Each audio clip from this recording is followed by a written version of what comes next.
Hello दोस्तों, हम करें यूपी पैट के प्रीवियस ईयर क्वेश्चन और इस वीडियो में करेंगे। ये क्वेश्चन पेपर पूछा गया था 15/10/2022 को फर्स्ट शिफ्ट में। जी बार बार इसी पैटर्न पे आपको क्वेश्चन देखने को मिलेंगे और यहाँ से आपको आपका सिलेबस तो रिवाइज हो गई होगा, साथ ही साथ आपको एक एग्जाम का पैटर्न भी पता लगेगा इन क्वेश्चन से। तो चलिए स्टार्ट करते हैं। पहला क्वेश्चन है, पैसिव टाइप का क्वेश्चन है। निम्नलिखित अनुच्छेद को ध्यानपूर्वक पढ़कर पूछे गए प्रश्नों का उत्तर दीजिए। ऐसे क्वेश्चन को कैसे टैकल करना है आपको क्या करना है, पहले क्वेश्चन पढ़ लेना है कि क्या पूछा है। सत्यारूपी परमेश्वर की रत्न चिंतामणि को प्राप्त करने के लिए हम क्या कर सकते हैं। तो अब इसके लिए आपको पैसेज पढ़ना पड़ेगा।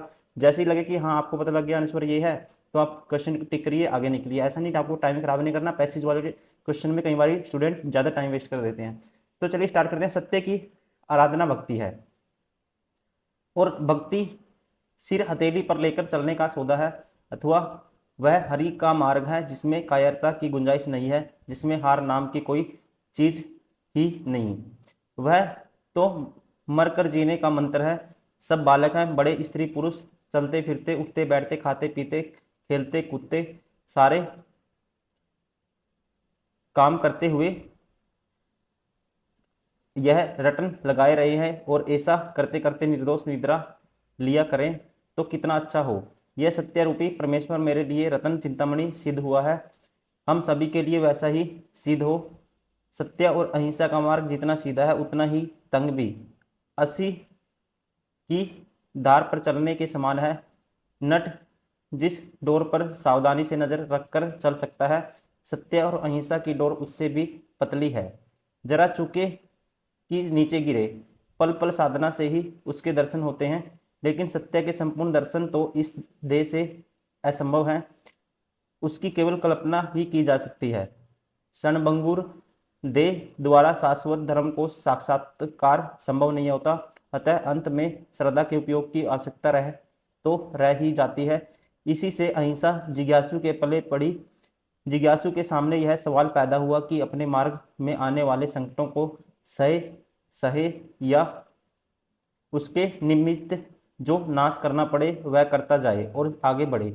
उसने देखा कि नाश करते चलने पर वह आगे नहीं बढ़ता, दर का दर पर ही रह जाता है। संकट सहकर आगे तो बढ़ता है, लेकिन पहले ही नाश में उसने देखा कि जिस सत्य की उसे उसे तलाश है वह बाहर नहीं है बल्कि भीतर है। इसलिए जैसे जैसे नाश करता जाता है वैसे वैसे ही वह पीछे रहता जाता है और सत्य दूर हटता जाता है। देखो दोस्तों, इस क्वेश्चन का आंसर हम बता सकते हैं, सत्य रूपी परमेश्वर की रत्न चिंतामणि को प्राप्त करने के लिए क्या कर सकते हैं। तो यहाँ साफ साफ कहा है, तो इसका राइट आंसर कौन सा होगा, सत्य की आराधना करें। ठीक है, तो सत्य की आराधना करने की बात हुई है, तो ऑप्शन राइट कौन सा होगा, option first is correct.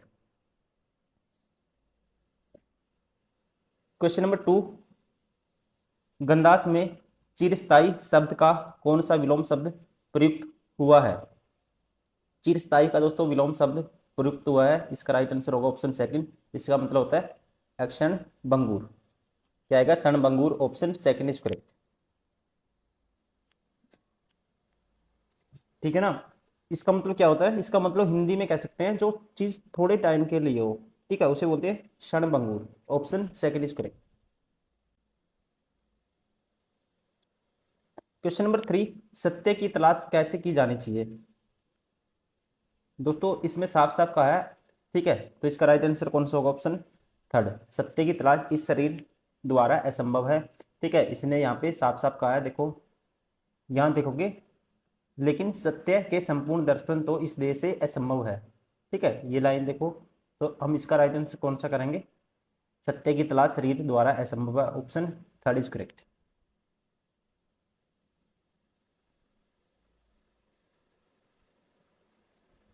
Question number 4, जिज्ञासु को सत्य एवं अहिंसा के पथ पर चलते समय संकटों का सामना कैसे करना चाहिए।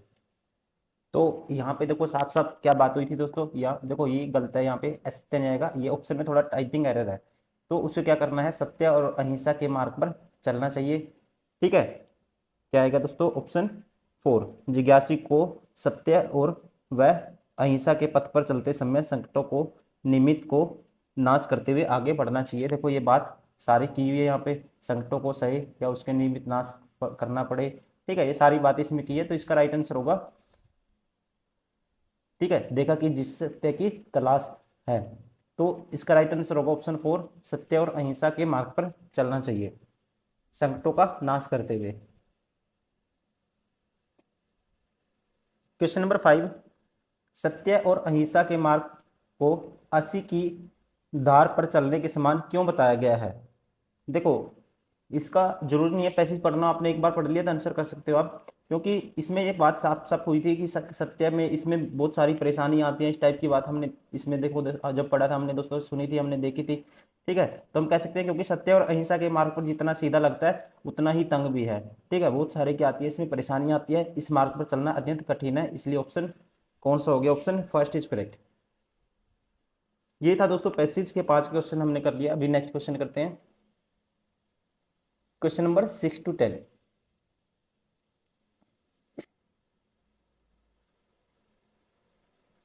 6 to 10 में है, निम्नलिखित तालिका का अध्ययन करें और उस पर आधारित प्रश्नों का उत्तर दें।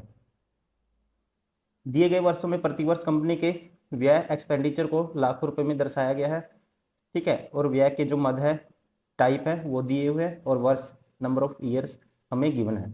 अब हमें बताना है क्वेश्चन नंबर 6 में 2011 में इन सभी मंदों पर कुल व्यय 2015 में कुल व्यय का लगभग कितना प्रतिशत था। अब देखो यहाँ पे ऐड करो 2011 में 300, 300 और 100, 400, 400, और दोस्तों इसको टोटल 15 ही मान लो, 500.4 है ये, 500 मान लो इसको। ठीक है, जो 500 है कहता है ये 2015 में टोटल कितना है ये आपको देखना भी।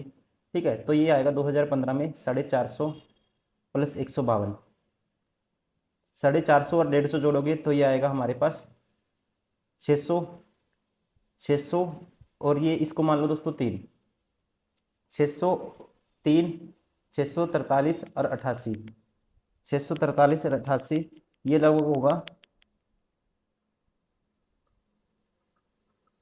8 और 3 11, एक कैरी, 8 और 4 12 एक 13, एक कैरी 731, और ये 2 था 733। तो इसको मैं 733 या 735 मान लेता हूँ एक टाइम के लिए।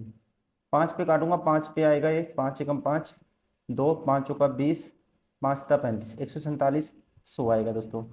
ठीक है, 147/100 इंटू में 100 7वें परसेंटेज, तो 10,000 बटे में कितना है ये 147, तो ये लगभग जाएगा 6 पे। ठीक है, कितने पे जाएगा 6 पे जाएगा, 6 7 42, 4 करी 6 को 24 और 4 28, 2 करी 6 6 2 8। ठीक है, तो इतने पे गया 6 पे। अब ये एक बार और 147 में ऐड करेंगे तो ये ज़्यादा चला जाएगा फिर। ठीक है, तो 6 पे जाएगा और फिर बड़ा नंबर आएगा 8 पॉइंट समथिंग, तो यहाँ पे हम कह सकते हैं राइट आंसर होगा ऑप्शन थर्ड।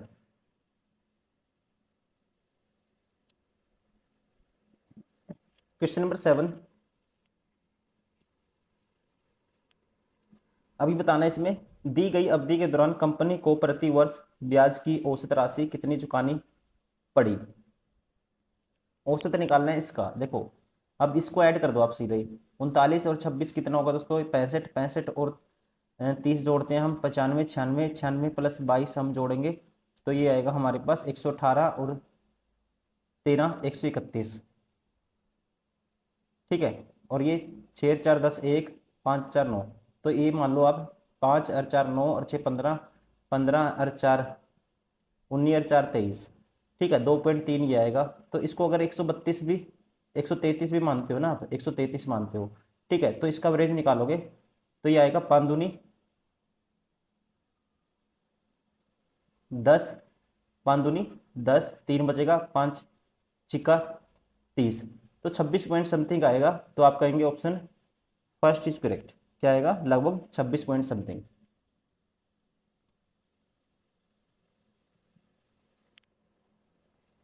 क्वेश्चन नंबर 8, दी गई अवधि के दौरान कंपनी द्वारा भुगतान की गई बोनस की कुल राशि। ठीक है, बोनस की राशि ये रही, बोनस कुल राशि इस अवधि के दौरान भुगतान की गई वेतन कुल राशि का लगभग कितना प्रतिशत है। ठीक है, बोनस की देखो जोड़ो इसमें, तो ये है दोस्तों बोनस की है 2 और 2 4 और 2 6 और 1 7, 7 तो डायरेक्ट ही हो गया। ठीक है, पॉइंट वाले जोड़ो 5, 5 और 2, 5 और 2 7 और 8 15, 15 और 6 21 और 9 30।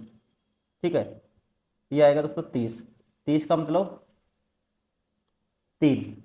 ठीक है, तो इसका मतलब देखो ये क्या है दोस्तों, हम इसको 3 मान सकते हैं सीधा।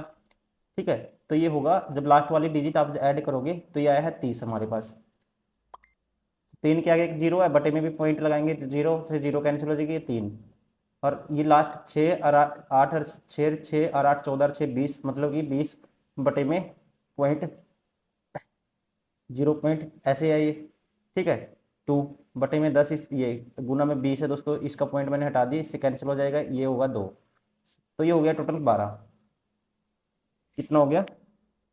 12।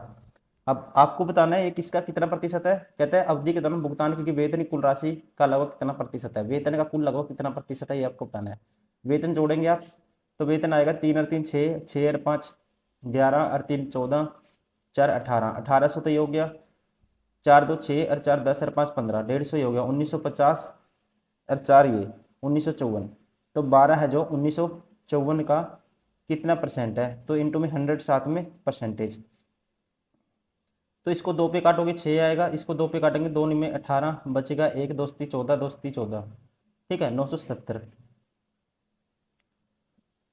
अगर इसको आप 977 को अगर 1000 भी मानते हो ना नीचे, और ऊपर है 600, सॉरी ऊपर 600 है नीचे 1000 है, तो इससे काटोगे तो ये 0.6 के बराबर आएगा। Option 4 is correct. Question number 9,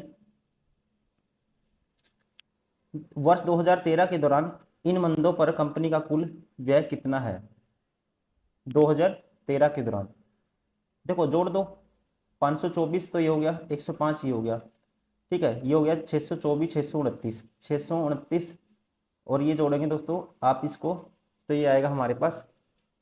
देखो डायरेक्ट ही जोड़ते हैं इसको, 524 और ये हो गया था हमारा, इसको लगा दिया इसको, 629 प्लस 75, 9 और 5 14, एक कैरी, 7 और 2 और 1 10, 7 और 2 और 1 10 की जीरो, एक कैरी, 704। ठीक है, 704 तो ये इतना ही हो गया। तो इसका मतलब हमारा आंसर कौन सा आएगा दोस्तों? ये तो सारे 704 से कम आ गए, और भी जोड़ना है तो ये तो बहुत कम है। ठीक है, इसलिए ऑप्शन 700 से तो ज़्यादा ही आएगा, option 4 is correct.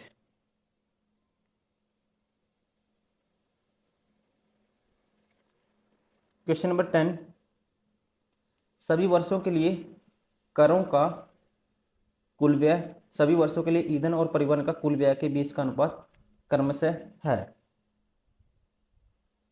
Total expenditure on taxes कितना आएगा, देखो इसको ऐड करो, 85 है, ये आएगा, सीधा जोड़ दो इसको। ठीक है, तो यहीं पे जोड़ देता हूँ सीधा, 8 और 8 16, 16 और 5 21, 21 और 5 26, 6 लिख दिया, 2 कैरी, 8 और 1 9, 9 और 7 16 और 7 23 और 8 31 और 2 33, 3 कैरी, 3 और 1 4, ये आया दोस्तों हमारे पास कितना, 436।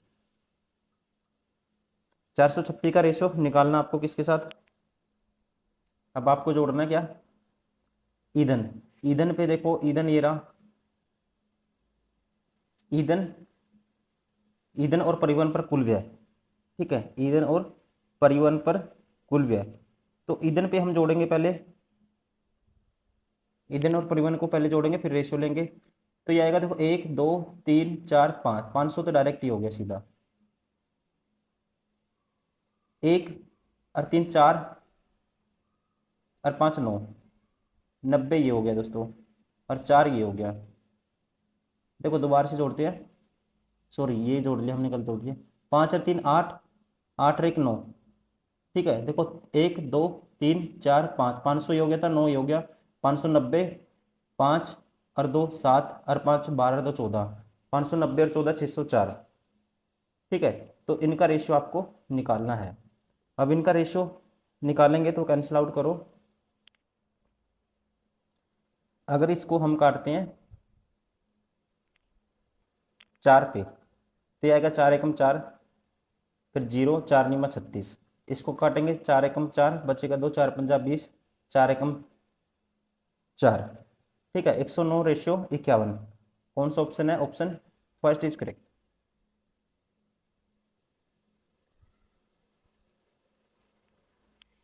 पहले आप खुद से ट्राई करिए हर क्वेश्चन को, ताकि आप, ठीक है, खुद का आपका भी माइंड इसमें काम करे, अच्छे से कर पाओ आप। क्वेश्चन नंबर 11 है, दिए गए 10 दिनों के दौरान कार मिनी द्वारा उसकी औसत गति से 875 किलोमीटर की यात्रा करने में लिए गए समय का दिए गए 10 दिनों के दौरान कार स्विफ्ट द्वारा उसकी औसत गति से 990 किलोमीटर की यात्रा करने में लिए गए समय से अनुपात ज्ञात कीजिए। दोस्तों इस क्वेश्चन में मैं आपसे माफ़ी चाहूँगा, जिसने भी, जो स्टाफ है जिसने ये स्लाइड बनाई है, उसने क्या कर दिया, इसका डायग्राम मिस कर दिया क्वेश्चन का, ठीक है। तो इसमें क्या था, जैसे डायग्राम इसका ऐसे होगा, माइलेज पर कार का average amount of the diesel used per day, ठीक है। तो इस टाइप से इसका ऐसे डायग्राम टेबल है, उसके नीचे ये क्वेश्चन पूछे गए हैं, ठीक है। तो इसने क्या किया है, स्लाइड बनाने वाले ने, नेक्स्ट वीडियो में हम इस चीज़ पे इम्प्रूव करेंगे इसको, ठीक है। तो इसको दोबारा से लेके आएंगे, इसका सोल्यूशन, इस क्वेश्चन का टोटल 5 क्वेश्चन है, इसको दोबारा से कराएंगे आपको, ठीक है। अभी इसको स्किप कर देते हैं इस टाइम में, क्योंकि ऐसे ये टेबल बनी हुई है और उसके बेस पे क्वेश्चन पूछे गए हैं, इसमें टेबल ही मिस है, ठीक है। तो चलिए अभी इसको स्किप कर देते हैं, फिर नेक्स्ट टाइम इसको कवर करेंगे। अभी करते हैं हम नेक्स्ट क्वेश्चन, ठीक है। ये 11 से लेके 15 तक क्वेश्चन है।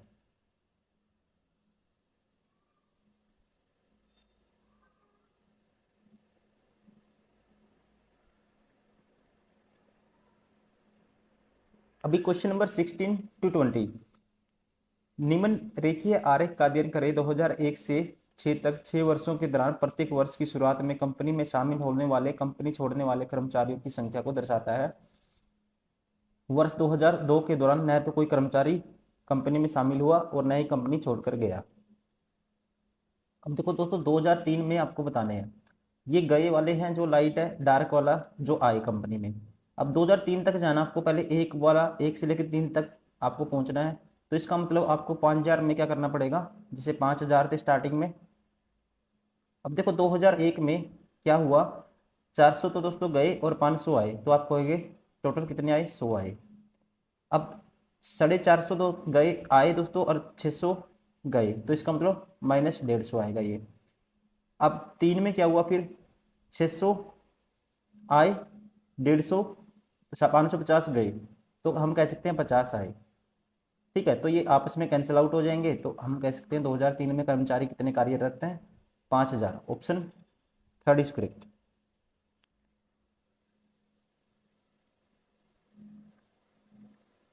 क्वेश्चन नंबर 17, 2003 में कंपनी में काम करने वाले कर्मचारियों की संख्या 2006 में कंपनी में काम करने वाले कर्मचारियों की संख्या का कितने प्रतिशत थी।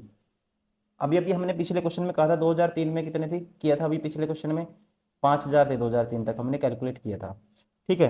अब 2006 तक आपको देखना है, तो सीधे 2003 तक तो न्यूट्रल होगी, 5 के 5000 है। 2006 तक आप सीधा यहाँ से 4 5 6 का देख लो, तो इनका गैप 200 आए दोस्तों।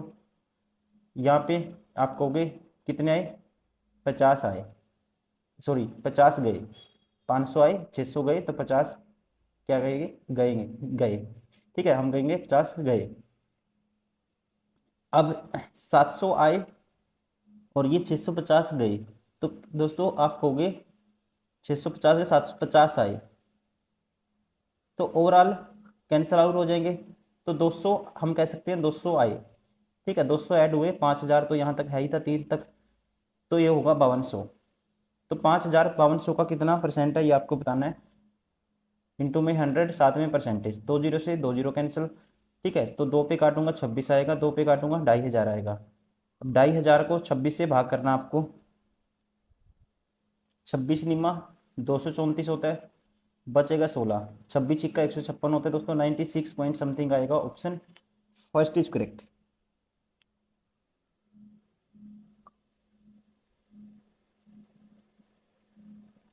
क्वेश्चन नंबर 18, दिए गए अवधि के दौरान किसी भी वर्ष में कंपनी में शामिल होने वाले कर्मचारियों की न्यूनतम संख्या। शामिल होने वाले न्यूनतम दोस्तों, ये ब्लैक वाला देखना आपको, सबसे छोटी वैल्यू कौन सी है, तो आप कहेंगे 450 है। इसका अनुपात बताना आपको 450 का किसके साथ, संख्या का, कंपनी छोड़ने वाले कर्मचारियों की अधिकतम संख्या से, ठीक है। छोड़ने वाले कौन से, लाइट वाला देखना है, स्फीयर। तो सबसे ज़्यादा मैक्सिमम कौन सा है, लाइट वाला, ये आपको देखना है, तो ये है 650। 650 के साथ इसको रेशियो लेना है, इससे 0 से 0, 5 से काटेंगे 5 नहीं 45, 5 पे काटेंगे 13, तो ये आएगा 9/13, ऑप्शन सेकंड इज करेक्ट।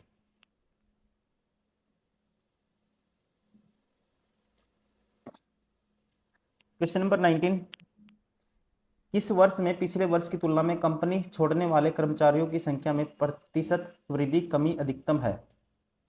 देखो कंपनी छोड़ने वालों की बात हुई है, सबसे बड़ा गैप देख लो दोस्तों किसमें है, कौन से, जो लाइट वाले स्क्वायर है, डार्क वाला नहीं देखना, छोड़ने वाले मतलब जो स्क्वायर क्या है, लाइट है।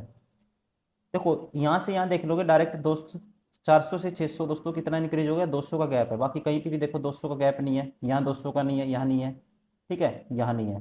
तो यहाँ पे गैप सबसे ज़्यादा मैक्सिमम है कहाँ पे, 2002 में, ठीक है। डायरेक्ट ही देखने से पता लग रहा है 2001 से 2 तक आए तो कितने की इंक्रीज हो गया, 200 का, 400 के पीछे, ठीक है। तो कितने का, 50% का इंक्रीज हो रहा है। बाकी सब में इतनी ना तो वृद्धि हुई है ना कमी हुई है किसी भी वर्ष में, तो हम कहेंगे 2002, ऑप्शन फर्स्ट इज करेक्ट।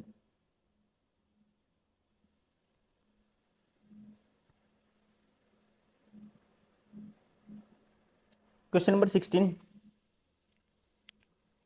वर्ष 2002 से 2003 तक कर्मचारियों की संख्या में लगभग कितने प्रतिशत की वृद्धि या कमी हुई। अब देखो 2002 से 3 तक देखना, आपको टोटल 5000 थे, 5000 में इम्पैक्ट देखना है। 2002 तक आओगे, यहाँ पे दोस्तों डिफरेंस कितने का आपको, 100 आए, 400 गए, 500 आए, तो 100 आए गैप इनका। और यहाँ पे गैप कितने का, तो आप कहोगे यहाँ 100 आए थे और यहाँ कितने गए दोस्तों, यहाँ गए 150 गए, ठीक है, क्योंकि आए 450 गए 600, तो 150 का गैप आया। यहाँ 100 आए थे, यहाँ 150 गए, तो ओवरऑल कितने गए, 50 गए। टोटल स्टार्टिंग में 5000 थे, 50 गए, 4950 हो जाएगा।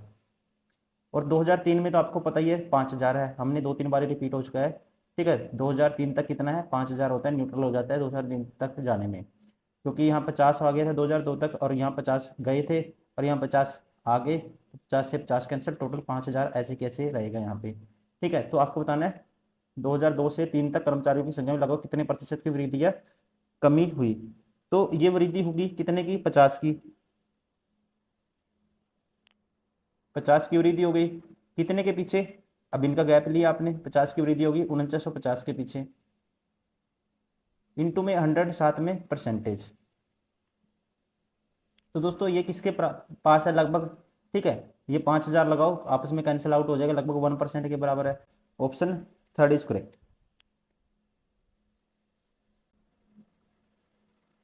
क्वेश्चन नंबर 21, वर्ष 2011 की तुलना में वर्ष 2018 में खिलौने के उत्पादन में लगभग कितनी प्रतिशत की वृद्धि हुई थी। तो दोस्तों सेम प्रॉब्लम इसमें भी है, 21 से लेकर 25, इसको भी हम नेक्स्ट वीडियो में कवर करेंगे, ठीक है। इसमें भी टेबल क्या कर दिया है, जो स्टाफ है, शायद नया होगा कोई स्टाफ, उसने टेबल मिस कर दिए, क्वेश्चन दिए हुए टेबल मिस कर दिया टाइपिंग के दौरान। आज देखो इसमें क्या है, पैसेज है, इसको पढ़ना है आपको और उसके बेसिस पे आंसर करने हैं। इस क्वेश्चन को करने का तरीका क्या होता है, आपको सबसे पहले क्वेश्चन पढ़ लेना क्या पूछा है। आज के बुजुर्गों के लिए बदलते समय की कौन सी सर्वोचित मांग है जिससे वे चैन से अपना बुढ़ापा काट सके, ठीक है। तो इसके लिए हमें क्या पढ़ना पड़ेगा, पैसेज पढ़ना पड़ेगा। एक बार पैसेज पढ़ लेते हैं, बार बार नहीं पढ़ना आपको, एक ही बार पढ़ना अच्छे से। तो चलिए स्टार्ट करते हैं इसको। आज परिवारों का विघटन होता जा रहा है, परिवार सीमित और छोटे होते जा रहे हैं। पढ़े लिखे परिवारों में एक या दो, देखो मेरा जो पेन है ये ऊपर की तरफ है, ध्यान रखना, जो लाइन में पढ़ूंगा उसके ऊपर की तरफ है। पढ़े लिखे परिवारों में एक या दो बच्चे ही होते हैं। माँ बाप अपने उपलब्ध संसाधनों से बड़े लाड़ प्यार से बच्चों को अच्छी शिक्षा दिलवाते हैं और दुलार के साथ बड़ा करते हैं। पुराने समय का लालियत पश्चात वर्ण वर्षाणी वर्षाणी 10 वर्षाणी तांडेत, ये संस्कृत का वाक्य है, ठीक है, वाला फार्मूला अब बदल चुका है। इतना लाड़ मिलने के बावजूद आज की नई पीढ़ी के बच्चे असहनशील होते जा रहे हैं। अगर शिक्षक की कक्षा में उनसे कुछ भी कह दे, घर में माँ बाप या कोई रिश्तेदार कुछ भी कह दे, तो वे तुरंत प्रतिक्रियाशील हो जाते हैं। ग्रहणशीलता समाप्त होती जा रही है और जैसे जैसा वे चाहें वैसा करने की आज़ादी उन्हें चाहिए। अस्तु येन केन प्राक्रेन, बच्चे पढ़ लिख कर नौकरी पा जाते हैं या अपना काम संभाल लेते हैं। माता पिता धीरे धीरे बूढ़े होते जाते हैं, उनके द्वारा बचपन के प्यार से लेकर उस समय तक के त्याग और बलिदान उन्हीं के अपने बच्चों द्वारा बुला दिए जाते हैं। अब माँ बाप बूढ़े और शक्तिहीन हैं और बच्चों पर बोझ। आज के बूढ़े माँ बाप पिछली पीढ़ी के बूढ़े माँ बाप की तुलना में अधिक दयनीय से होते जा रहे हैं। उन्हीं के द्वारा पालित पोषित बच्चे उन्हें अपने परिवार का सदस्य मन से स्वीकार नहीं कर रहे हैं। यही कारण है कि बुढ़ापे में या तो माँ बाप अकेले रहते हैं और या ही अपने ही घर में दीनहीन से होकर बच्चों का मुंह ताकते हैं। पीढ़ियों के अंतराल से जीवन मूल्यों में तेजी से बदलाव हो रहा है। अच्छी भावना से भी यदि बूढ़े माँ बाप वयस्क बच्चों या उनके परिवार के इस विषय में कुछ सलाह देते हैं तो उनकी सलाह का समान नहीं होता। यह संभव पीढ़ियों के अंतराल का परिणाम है। अब समय बदल गया है और अनुभवपूर्ण सलाह की इस नई पीढ़ी को आवश्यकता नहीं है। अपेक्षा की जाती है कि यदि उन्हें साथ रहना है तो एडजस्ट करके चलें, अन्यथा वृद्धाश्रम में हम उम्र लोगों के बीच समय बिताएं, खुद भी चैन से रहें और उन्हें भी अपनी तरह से चैन से रहने दें। क्या वास्तव में इस सब के लिए युवा पीढ़ी ही दोषी है या कुछ दोष वृद्धों का भी है? तो अभी इसके लिए हम क्वेश्चन पढ़ते हैं।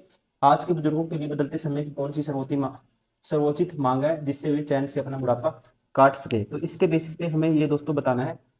पहला कहता है बुजुर्ग अपने हेकड़ी से बड़े स्वभाव से बदलाव लाएं। ऐसा नहीं कह सकते दोस्तों, हेकड़ी हो माता पिता में ऐसा कोई जरूरी नहीं, ये गलत है। बुजुर्ग बुढ़ापे के लिए कुछ अर्जित करके रखें और अगली पीढ़ी के सदस्यों पर न बोझ बने और न ही अपनी राय थोपें। दोस्तों ये अपने आप में स्टेटमेंट क्या है, करेक्ट है। ऐसा क्या है, ये तर्क लॉजिकली हम कह सकते हैं ये ऐसा होना चाहिए, ठीक है, इसलिए ऑप्शन सेकंड इज करेक्ट।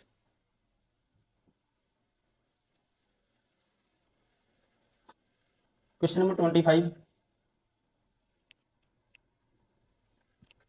कौन से माँ बाप अपने ही घर में दीनहीन से होकर बच्चों का मुंह नहीं ताकते हैं?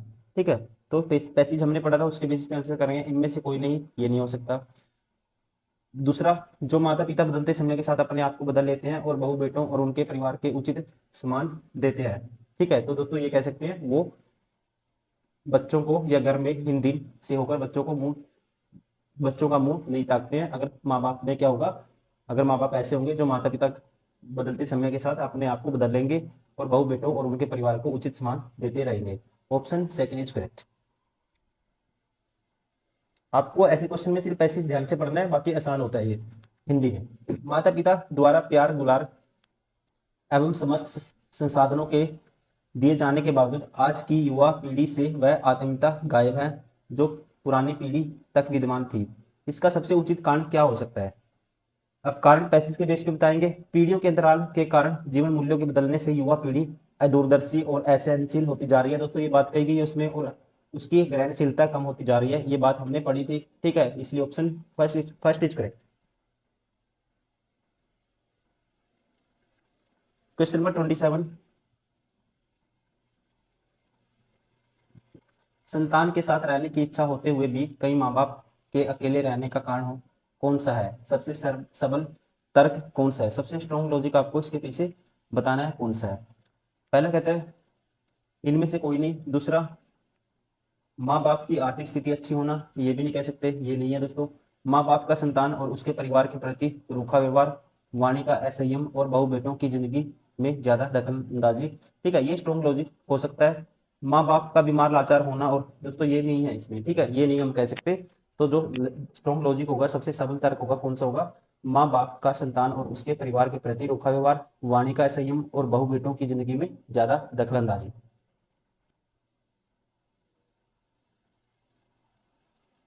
क्वेश्चन नंबर 28, कौन से बच्चे अपने माता पिता को वृद्धाश्रम में भेजे देने की बात करते हैं? कौन से बच्चे आपको बताना है जो माँ बाप बहू बेटों के परिवार का सहारा बनकर रहते हैं और अपनी अभिमत उन पर नहीं थोपते? जिन माता पिता बच्चों को सही संस्कार दिए हैं, जो स्वयं संपन्न है, जिनके माँ तीसरा है जिनके माँ बाप बच्चों और उनके परिवार के यथोचित सहारा और सम्मान देते हुए अपना जीवन शांति से बिताते हैं। फोर्थ है जो बच्चे संस्कारहीन और अविवेकी है और जो अपने भविष्य को नहीं देख पाते। ठीक है, तो दोस्तों ये स्ट्रॉन्ग लॉजिक कौन सा है? ऑप्शन 4। जो बच्चे ऐसा मतलब जिनके बच्चे क्या है, जो बच्चे संस्कारहीन है और अविवेकी है, जिनके अंदर विवेक नहीं, शांति संतोष नहीं है और जो अपने भविष्य को नहीं देख पाते, ठीक है, वही बच्चे ऐसा करते हैं। तो स्ट्रांगली हम ये कह सकते हैं option 4 is correct. Question number 29 to 33 है। अब इसमें हमें क्या करना है? ठीक है, डीआई का क्वेश्चन है, डाटा इंटरप्रिटेशन का। दोस्तों जिला ABC ये दिए हुए हैं और जिला D है, जिला E है और वर्ष दिए हुए हैं। तो आपको बताना है क्वेश्चन नंबर 29 में किस जिले के लिए विगत वर्षों में चयनित उम्मीदवारों की औसत संख्या न्यूनतम है? चयनित उम्मीदवार कौन सी है दोस्तों? देखो ये चयनित वाले ये रहे, जैसे 82 है, ठीक है। ये ऐसे, ये क्या चयनित है, जैसे ए में 94 48, ये चयनित उम्मीदवार हैं। तो देखते ही पता लग जाएगा इसको, देखो ये बड़ा डाटा है सारा का सारा। लेकिन अगर ई में देखोगे ना, आपको कैलकुलेट करने की जरूरत नहीं है। इसमें 75 65, ये 75 75 55 60 75, बाकी सभी में देखो 78 85 70 80, ठीक है, 94 48 90। तो ये सभी में ज्यादा है, तो देखते ही बताओगे आप कौन सा है। ऑप्शन फर्स्ट इज करेक्ट, जरूरी नहीं है कि हमें इसके लिए सोल्व करना पड़े। क्वेश्चन नंबर 30, जिला सी से चयनित उम्मीदवारों का प्रतिशत जिला सी से उत्तीर्ण उम्मीदवारों की तुलना में किस वर्ष में सबसे अधिक है। ठीक है, सी में चयनित उम्मीदवार का प्रतिशत जिला सी में उत्तीर्ण उम्मीदवार की तुलना में किस वर्ष में सबसे अधिक है। अब आपको निकालना होगा इसके लिए, देखो पहला निकालोगे, चयनित 78 है, उत्तीर्ण के रिस्पेक्ट में निकालने 720 है। तो इसको 100 इंटू 7 में परसेंटेज निकालोगे दोस्तों, ये क्या है 2000। आपको ऑप्शन दिए हुए थे, देखो ऑप्शन के अकॉर्डिंग हम निकालेंगे 2000। कौन कौन से ऑप्शन है, इनमें से कोई नहीं, 11 12 13, 11 12 13 ही चेक करेंगे हम। ठीक है, तो ये था हमारे पास 11 में, 2011 में। तो ये कितना होगा, ये होगा हमारे पास 4 एकम, 0 से 0 कैंसिल, तो 4 से काटूंगा, या इसको काटेंगे 2 पे 36 आएगा, 2 पे काटेंगे दोस्तों कितना आएगा 39 आएगा। तो ये आएगा 10 पॉइंट समथिंग आएगा। ठीक है, जब इसको काटोगे एक पे जाएगा, ये आएगा 10 पॉइंट समथिंग, या 10% लगाओ इसको। 11 में 12 में देखोगे आप 85 बटे 620, तो ये आएगा दोस्तों 0 से 0 कैंसिल, या इसको काट दो सीधा, 5 पे काट दो इसको, इसको 0 ही रहने दे दो। 5 5 एकम 5, एक बचेगा 5 दूनी, 5 एकम 5 एक बचेगा, 5 दूनी 10, 2 बचेगा 5 चौका 20, 124। 5 पे काटेंगे 17, 1700 बटे में 124। तो दोस्तों ये जाएगा, पहले एक पे जाएगा, तो फिर बचेगा हमारे पास 24 गए 76 में से 46 460। ठीक है, तो फिर उसके बाद 3 पे जाएगा, ये 13% के आसपास लगाओ इसको, इसको 13% लगाओ। और उसके बाद हम निकालेंगे 11 12 और 13 दिया हुआ था, 13 में निकालेंगे तो ये आएगा 48 बटे 400। तो 48 बटे 400 दोस्तों इंटू 100 साथ में परसेंटेज, तो ये 13 में कितना आएगा, ये 12% आएगा। तो इनमें से मैक्सिमम किस में है, तो आप कहोगे 13% है, तो ये कौन से में है 2012 में। तो ऑप्शन कौन सा हो जाएगा, option 4 is correct. Question number 31, जिला डी से उत्तीर्ण उम्मीदवारों का प्रतिशत जिला डी से उपस्थित होने वाले की तुलना में किस वर्ष में सबसे कम है। डी में उत्तीर्ण उम्मीदवारों का प्रतिशत जिला डी से उपस्थित होने वाले की तुलना में किस वर्ष में सबसे कम है दोस्तों।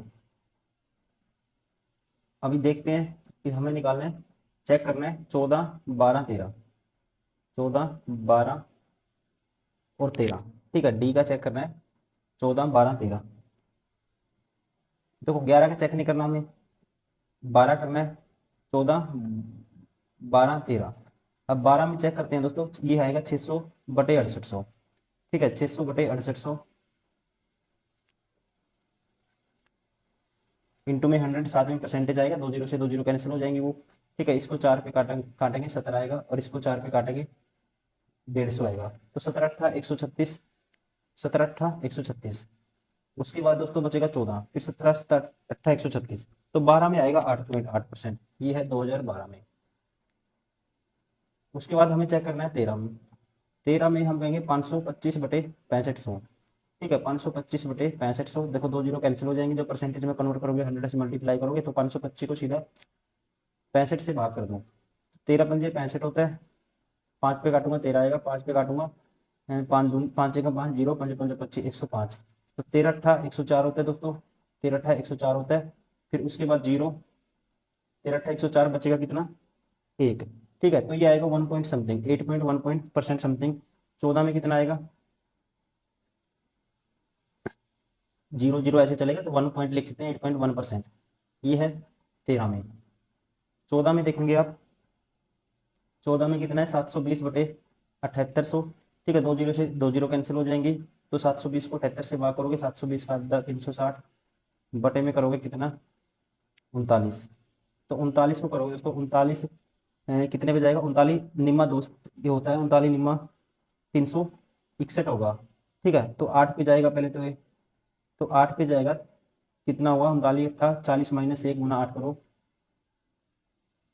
8 चौका 320 माइनस 8 312।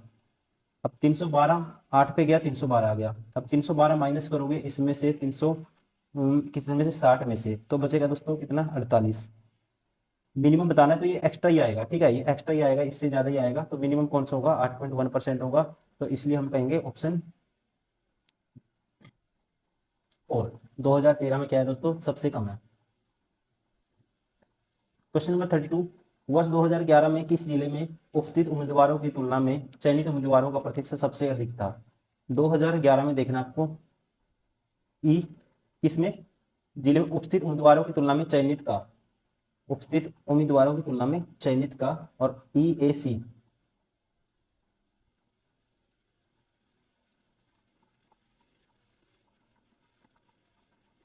तो इसको हटा देता हूं मैं।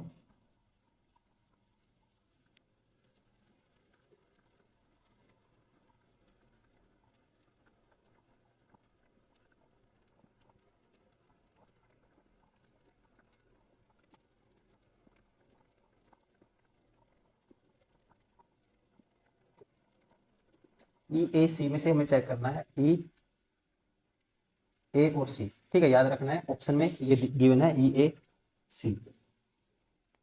तो देखो 2011 में हम ए का निकालते हैं। 2011 में दोस्तों ए का निकालते हैं, ए का ये रहा ए।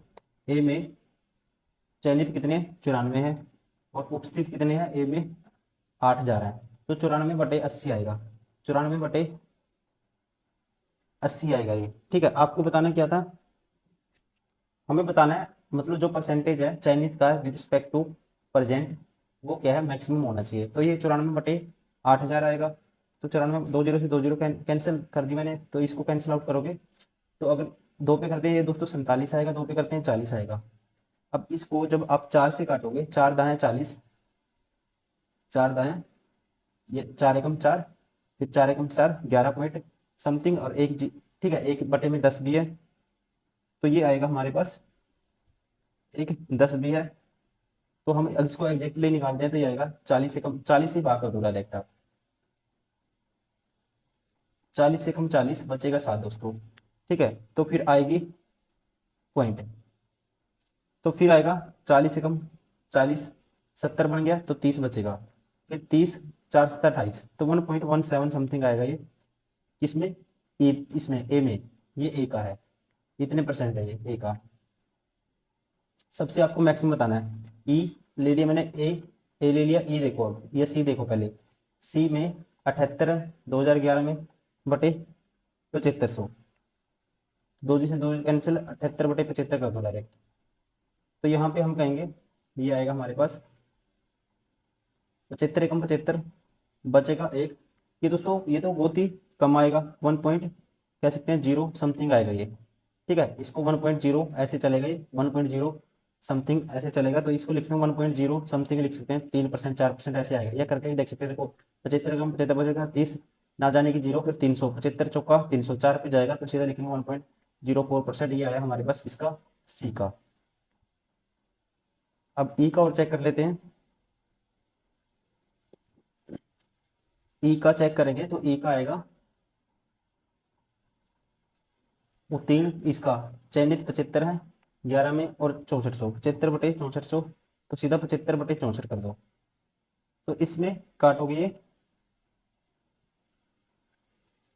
तो ये जाएगा सीधा एक पे, पहले बचेगा दोस्तों हमारे पास कितना 11, 11 फिर 0, फिर 64 एकम 64, 1 पॉइंट लगाएंगे, फिर जाएगा ये 7 पे, ठीक है, 7 पे जाएगा। देखिए इसमें भी 7 पे कंफ्यूजन हो गई अब, तो इसको भी पूरा कैलकुलेट करना पड़ेगा, इसको भी पूरा कैलकुलेट करना पड़ेगा। तो आप ऐसा करो, 47/40 है, रेशियो में चेक कर लो, ये 75/64 है। जो बड़ा आएगा ऊपर की तरफ वो बड़ा होगा, जो छोटा आएगा वो छोटा होगा। अब देखो, अब 75 × 40 बड़ा होगा, 64 × 47 बड़ा होगा, ये देखना आपको। 64 × 40 करेंगे दोस्तों, तो 64 × 40, इसको 64 × 47 करेंगे, तो हम लिखेंगे इसको 50 - 3। 64 की 50 से गुना करेंगे, 50 को लिख सकते हैं 100/2, 3200, ठीक है, ये आएगा 3200। इस तरफ कितना आया 3200 माइनस, फिर करना है हमें 3 से, 64 ये 192 होता है,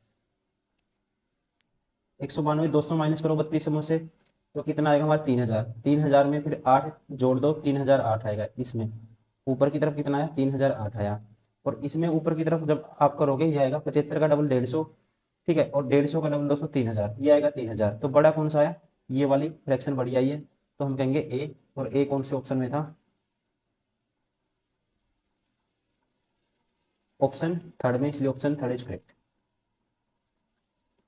क्वेश्चन नंबर 33, समीक्षाधीन अवधि के दौरान जिला ई से चयनित उम्मीदवारों की संख्या, इस अवधि के दौरान जिला ए से चयनित उम्मीदवारों की संख्या का लगभग कितना प्रतिशत है। समीक्षाधीन अवधि के दौरान देखते हैं इसको।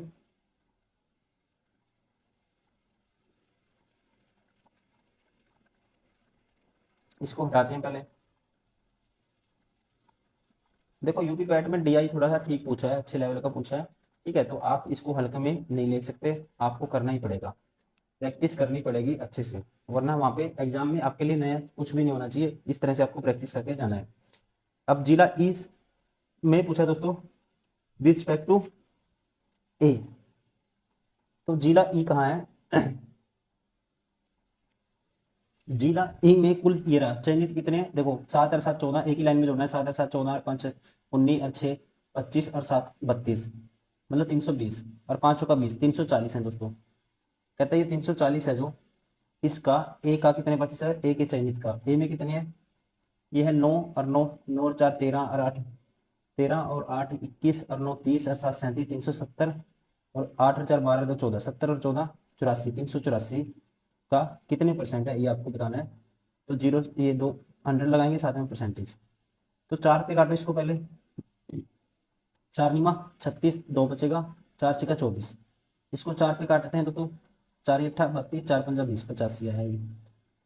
85 को 96 से भाग करना आपको, ठीक है, 85 को 96 से भाग करना है। तो सीधा करते हैं, देखो 100 को इसलिए को लिख सकते हैं 96 प्लस 4, देखो करने का तरीका कैलकुलेशन, तो 96 बटे 96 दोस्तों बनाएगा, और 4 बटे 96 तो आएगा ये 24 1/24, इसकी मल्टीप्लाई करनी है 85 से, 85 तो आएगा ही आएगा, 85 प्लस कितना आएगा ये 24, 24 ये 72, 85 प्लस 3 पॉइंट समथिंग, मतलब 88 पॉइंट समथिंग परसेंट आएगा, 88 पॉइंट समथिंग परसेंट ऐसे आएगा, ठीक है। तो ऐसा ऑप्शन कौन सा है ये आपको देखना है।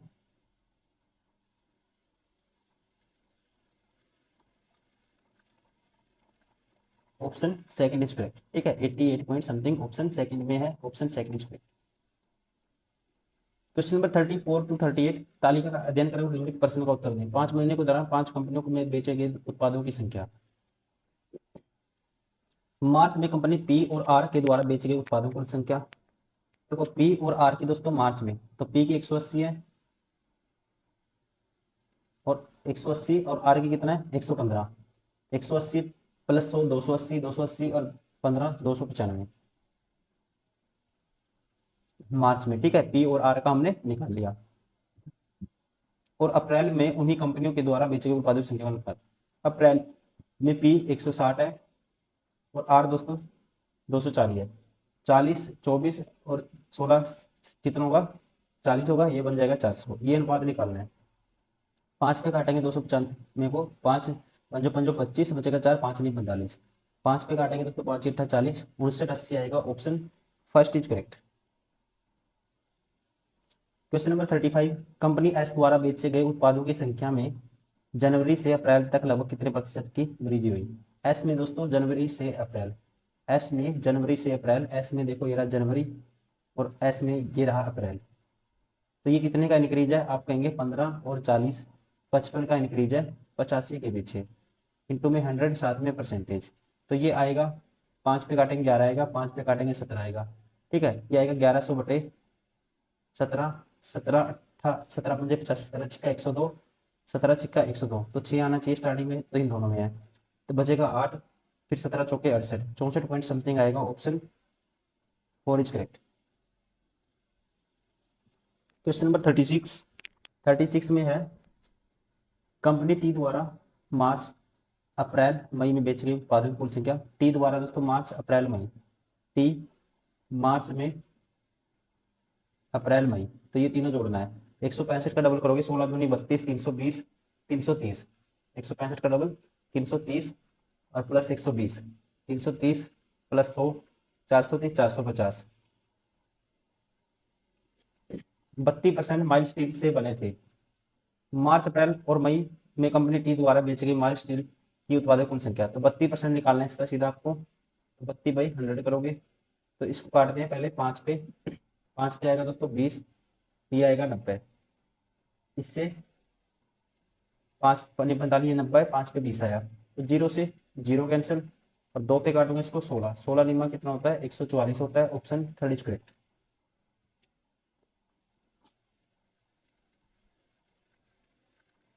क्वेश्चन मैं आपके लिए भी छोड़ता हूँ एक आधा क्वेश्चन, ठीक है। ये क्वेश्चन आप करोगे खुद से, आप कमेंट करिए इसका ऑप्शन जो भी आएगा आपका आंसर आएगा, आप कमेंट करिए।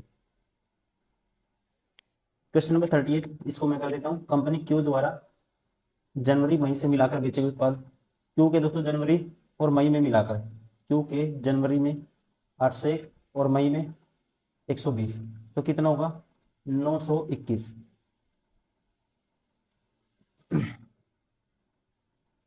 समान महीनों में आर द्वारा बेचे गए उत्पादों की कुल संख्या के बीच का अंतर। आर के भी दोस्तों किसमें, जनवरी और मई में 155 और 130।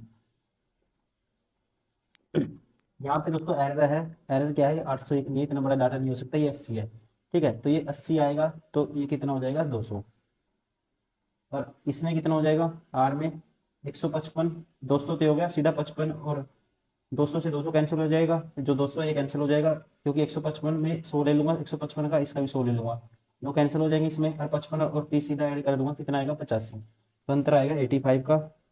हमारे पास option 4 is correct. Question number 39 to 43 है। यहाँ दिया गया है पाई चार्ट एक विशेष वर्ष के दौरान विभिन्न क्षेत्रों पर विश्वविद्यालय के खर्च को दर्शाता है। चार्ट का ध्यानपूर्वक अध्ययन करें और नीचे के प्रश्नों का उत्तर दें। कार्यक्रम की तुलना में खर्च को दर्शाता है, और ठीक है, ये खर्च को दर्शाता है दोस्तों। कार्यक्रमों की तुलना में अनुसाधन पर लगभग कितना प्रतिशत अधिक खर्च किया गया। कार्यक्रमों की तुलना में, कार्यक्रम कहाँ है दोस्तों, ये रहा कार्यक्रम 35 है, और अनुसंसाधन कहाँ है, अनुसंधान, अनुसंधान ये रहा 65, ठीक है। इसकी तुलना में इस पे कितना अधिक खर्च किया गया 65, और इसका 35 माइनस करेंगे 30 आएगा, 35 के पीछे इंटू 100 साथ में परसेंटेज, तो आप काटोगे इसको 5 सत्ता 35, 5 का 30, तो ये आएगा 6/7, 1/7 इसके बराबर होता है 14.7%। आपको अगर परसेंटेज आपने पढ़ा है 1/7, 6/7 निकालना है, 14/84 तो आएगा ही आएगा, और आएगा 12/7, तो एक सही 5/7 ये जुड़ जाएगा, तो आएगा 85 पॉइंट समथिंग आएगा, तो हम कहेंगे option 4 is correct.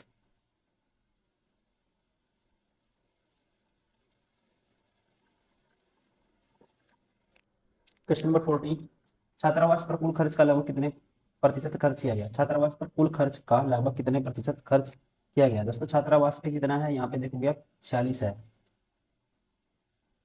Total circle कितने डिग्री का होता है, ये 360 का होता है, तो हम कहेंगे टोटल 360 है।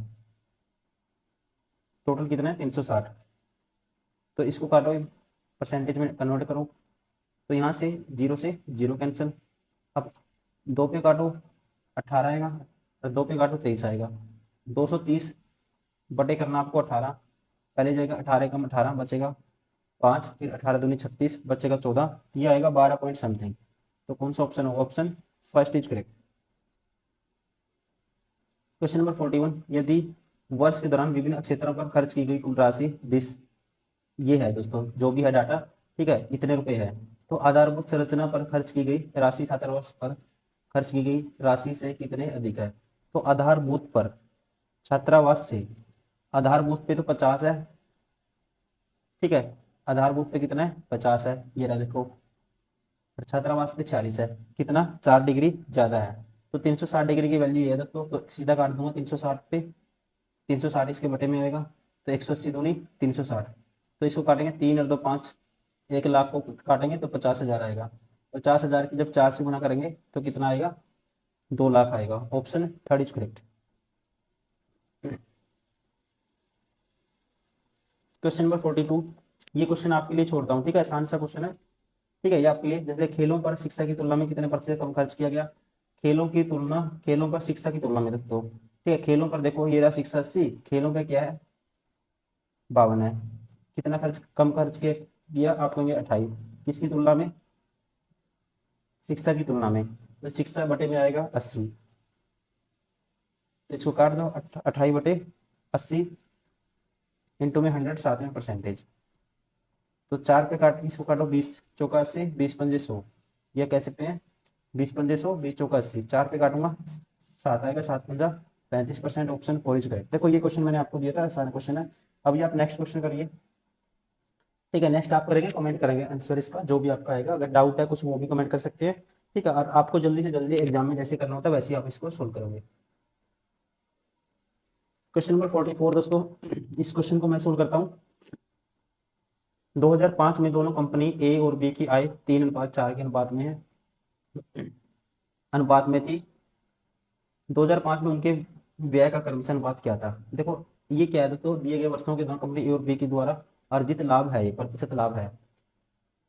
1 से 6 की दोनों अवधि के दौरान दो कंपनी ए और बी प्रतिशत लाभ को दर्शाएगा। अगर आपको ठीक पड़े और प्रश्न को उत्तर दे। अब ए 2005 में ए और बी, ए है ये डार्क वाला, बी है लाइट वाला। 2005 में देखोगे ए डार्क वाला दोस्तों, ए क्या है 70 है लाभ इसका परसेंट है, और बी का लाभ कितना है, बी का लाभ है दोस्तों 5 में 50%। कितना है 50%। तो यहाँ से आपको व्यय का अनुपात बताना है। देखो इसमें देखो वैसे तो आपको कैलकुलेट ही पड़ जाएगा क्वेश्चन। आप इसमें देखो दोस्तों एक शॉर्ट लॉजिक लगा सकते हो। मैं इसमें शॉर्ट ट्रिक बताता हूँ क्या करना है आपको। जो भी लाभ होगा, ये जो भी व्यय होगा, खर्चा होगा, देखो प्रॉफिट लेने के बाद जो भी खर्चा होगा लाभ लेने के बाद, वो क्या होगा दोस्तों, इनकी आय है इनकम का। एक का खर्चा होगा इसका 3 का मल्टीपल, एक का खर्चा होगा 4 का मल्टीपल। ऐसे ऑप्शन उठाने हैं जो आपको एक 3 का मल्टीपल हो, एक 4 का मल्टीपल हो। देखो ये 3 से भाग नहीं होता, ये भी 3 से भाग नहीं होता, ये भी 3 से भाग नहीं होता। देखो ये 3 का मल्टीपल है और ये 4 का मल्टीपल है, तो आप कह सकते हैं directly option 4 is correct. Question number 45, यदि 2005 में दोनों कंपनियों की आय समान थी तो 2005 में कंपनी ए के व्यय का कंपनी बी के व्यय से अनुपात क्या था। 2005 में देखो ए का लाभ 70% था, बी का लाभ कितना था दोस्तों 2005 में, बी का लाभ था हमारे पास 50%। ठीक है, ये देखो 50% है। इसको देखो कैसे करेंगे, इसको करने का एक ही तरीका है। ठीक है, इसमें देखो शॉर्ट तो कुछ अप्लाई नहीं हो रहा। इसमें दोस्तों इसको क्या करोगे, मान लो एक ही और इसकी आय तो दोनों की सेम है, इनकम दोनों की सेम है। तो यहाँ से मान लो इनकम दोनों की एक्स है, तो यहाँ से मैं ए का प्रॉफिट कितना है दोस्तों 70% है। तो ए का प्रॉफिट कैसे निकालेंगे, ए की इनकम तो एक्स है, खर्चा मान लो उसका ए का y1 है, बटे में y1, ये क्या है प्रॉफिट का रेशियो। 70/100 करेंगे 70% को, 7/10 आएगा। क्या आएगा 7/10 आएगा। तो यहाँ से कह सकते हैं क्यों, देखो इनकम में से अगर आप क्या करोगे दोस्तों, खर्चा माइनस करोगे वो प्रॉफिट तो आएगा। ठीक है, अब यहाँ से नीचे क्या है, ये खर्च है। ठीक है, लाभ देखेंगे खर्च के बेस पे तो देखेंगे भाई इतना खर्च हुआ इतना लाभ हुआ।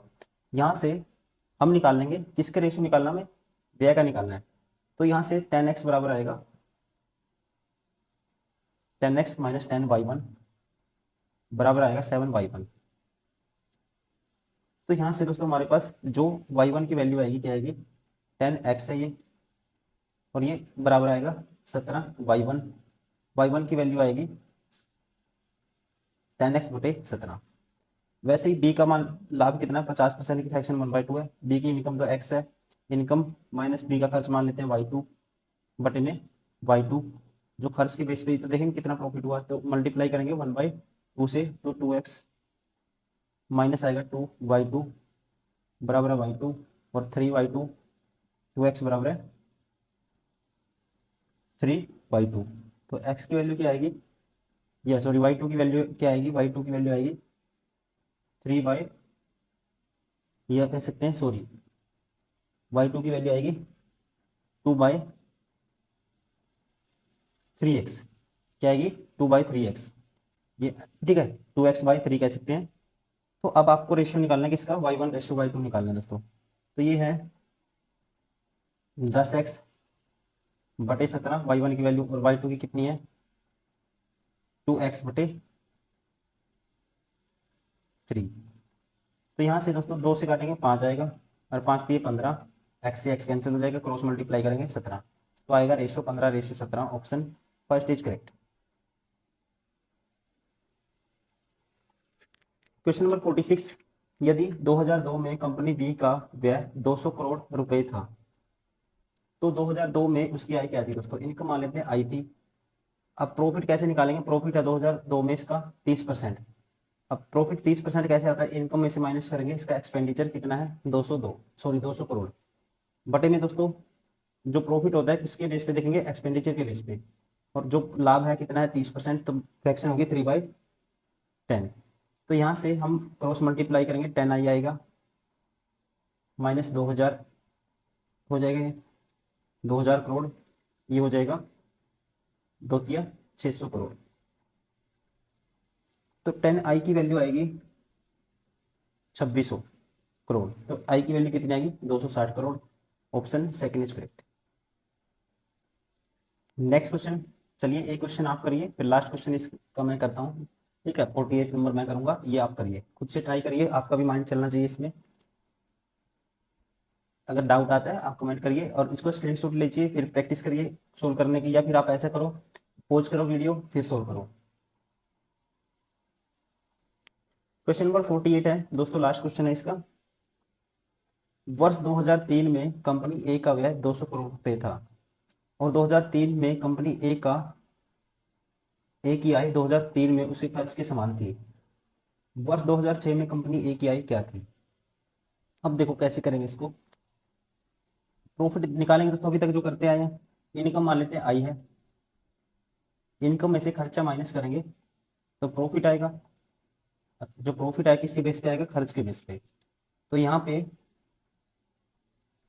जो प्रॉफिट है 2003 में दोस्तों कंपनी का, ये है प्रॉफिट है कंपनी ए का 60%। 60% की फ्रैक्शन होगी 6/10, या कह सकते हैं डायरेक्ट फ्रैक्शन निकालते हैं, 60% की फ्रैक्शन होती है 3/5। This is equal to this, यहाँ से इनकम आ जाएगी, ये आएगा 5i माइनस 5 दूनी 10, 1000, 3 दूनी 600 प्लस हो जाएगा दोस्तों, तो 5i आएगा, ये आएगा 1600। तो आई की वैल्यू आएगी कितनी? 5 से बात करें, 32 × 5 = 160 होता है 320 करोड़। इनकम कितनी आई? 320 करोड़। अब देखो तो इसका मतलब कहता है जो कंपनी का इसका व्यय है, कंपनी का व्यय ए का व्यय 200 करोड़ रुपए था, और 2003 में कंपनी ए की जो आय थी, आय निकाली 320 करोड़। ये किसके बराबर है? 2003 में उसके खर्च के समान है। ठीक है, 2000 ये दोस्तों 6 आना चाहिए यहाँ पे, 2006 में उसके खर्च के समान है। तो यहाँ पे आपको बताना है कंपनी की आय 2006 में। तो यहाँ से अब वैसे ही करेंगे, आई खर्च माइनस कर देंगे तो प्रॉफिट आएगा खर्च के बेस पे। अब प्रॉफिट कितना है 2006 में? आप कहोगे कंपनी ए का प्रॉफिट है 2006 में 45%, 45, 5 नहीं 45, या कहेंगे 9/20। तो 20i की वैल्यू आएगी 20i। अब इसको सोल्व करना है और कुछ भी नहीं है, माइनस 32 दूनी 6400 बराबर है ये किसके? 6400। 20i माइनस 6400 बराबर है 32 निमा 900, 9 दूनी 18, एक कैरी 9 30 27 एक 28, 2880, 2880। अब आई की वैल्यू क्या आएगी? 6400 उस साइड जुड़ जाएगा इसमें, 6400 जोड़ेंगे 0 8 8 और 4 12, एक कैरी 6 3 9, और 20 आई के बराबर है दोस्तों। तो आई की वैल्यू क्या आएगी? 928, क्या आगे 0 है, बटे में 20 आ जाएगा, आई की वैल्यू आ जाएगी। इसको काटोगे 2 चौके 8, बचेगा 1, 2 छके 12, 2 चौके 8, 464 करोड़ आएगी। ठीक है, कंपनी की जो आय है 2006 में कितनी आई? 464 crore. Option third is correct.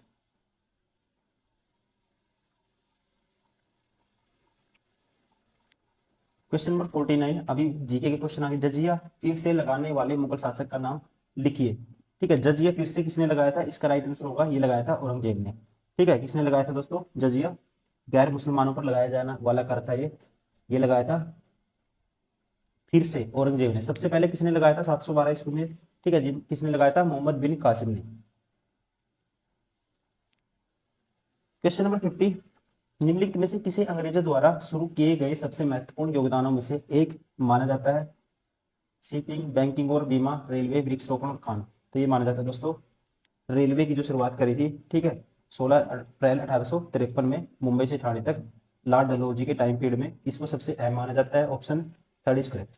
51, pneumonia affects which of the following parts of human body.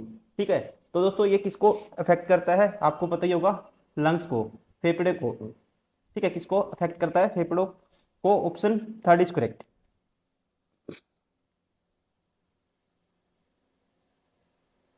Question number 52, निम्नलिखित में से कौन सा वनस्पति रेशा नहीं है? Which of the following is not a plant fibre. तो इसका जो राइट आंसर होगा ये होगा ऑप्शन फोर। कौन सा नहीं है? नाइलोन। नाइलोन क्या नहीं है दोस्तों? प्लांट, या कह सकते हैं प्लांट फाइबर नहीं है, हिंदी में कहेंगे वनस्पति रेशा नहीं है। Option four is correct. ठीक है, ये किस में आता है? सिंथेटिक फाइबर में आता है। ठीक है, वनस्पति रेशा नहीं है, ये प्लांट फाइबर में नहीं आता। क्वेश्चन नंबर 53, तारों का रंग निम्नलिखित में से किस पर निर्भर करता है? ठीक है, the colour of the star depends on which of the following. ठीक है, तो इट डिपेंड्स ऑन, तो इसका राइट आंसर होगा इट्स टेम्परेचर। किस पे डिपेंड करता है? टेम्परेचर पे इसका रंग डिपेंड करता है। ठीक है, ध्यान रखेंगे, ऑप्शन थर्ड इज करेक्ट।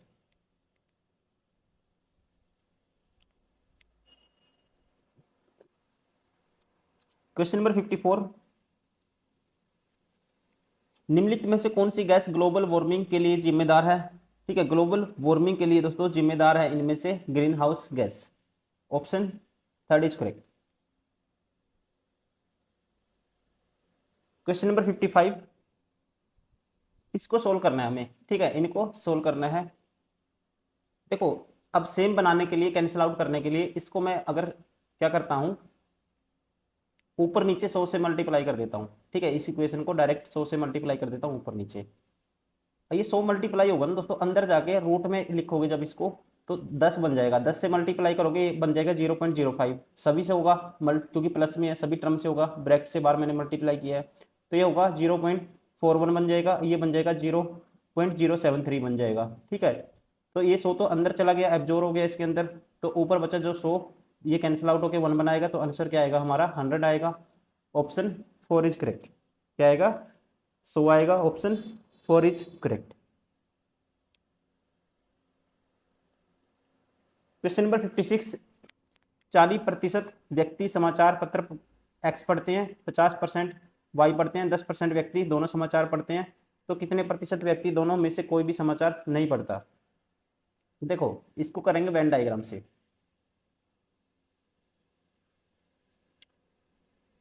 आपको बताना है दोनों में से कोई भी नहीं पढ़ता। 40% एक्स पढ़ते हैं, ये है एक्स मान लो, ये है वाई, और दोनों पढ़ते हैं। 10% व्यक्ति दोनों समाचार पढ़ते हैं। देखो ये 10% दोस्तों, ये टोटल 40 है तो ये 30 होगा, और ये टोटल 50 है वाई वाला सर्कल, तो ये होगा कितना? 40 होगा। तो ओवरऑल एक पढ़े, दो पढ़े, या दोनों मिला के पढ़े, तो कितने आएंगे? 40 और 10 50 और 30 80। तो 80 तो वो हो गए कोई ना कोई, या एक पढ़े, दो पढ़े, या दोनों पढ़े। ठीक है, तो बच कितने गए? 20। तो 20% हम कहेंगे कोई भी नहीं पढ़ता। ऑप्शन कौन सा हो गया? Option four is correct. क्या आएगा? 20%।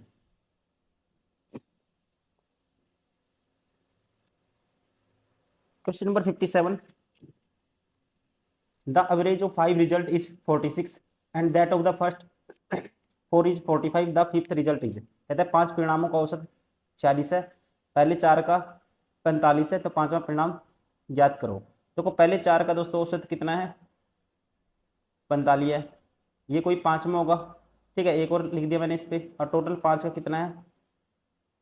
46 है। तो अब देखो ये ओवरऑल से कितना कम लेके आया? तो ये एक कम लेके आया दोस्तों। ये कितना कम लेके आया? एक कम। टोटल 4 बंदे एक से गुना करेंगे 4 की, तो 4 कम लेके आए हैं। तो न्यूट्रल करने के लिए, इसका मतलब यहाँ 46 बनाना है, न्यूट्रल करने के लिए तो यहाँ 4 एक्स्ट्रा लाना पड़ेगा। ठीक है, कितना लाना पड़ेगा? यहाँ पे लाना पड़ेगा 4 एक्स्ट्रा। किससे? एवरेज से। तो यहाँ 4 एक्स्ट्रा मिनिमम 46 तो लाने पड़ेगा, 4 एक्स्ट्रा, तो कितना होगा? ठीक है, तो 5वां परिणाम क्या होगा? 5वां परिणाम होगा 50। Option second is correct.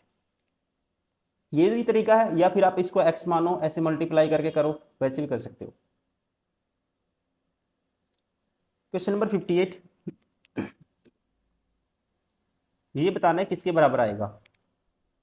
देखो दोस्तों, एक तो तरीका है, आप इसको करो, शॉर्ट ट्रिक होती है, स्क्वायर रूट निकालो, लास्ट ऐसे दो में तोड़ोगे तो ये देखो किसके स्क्वायर के पास है, एक तो ये तरीका है।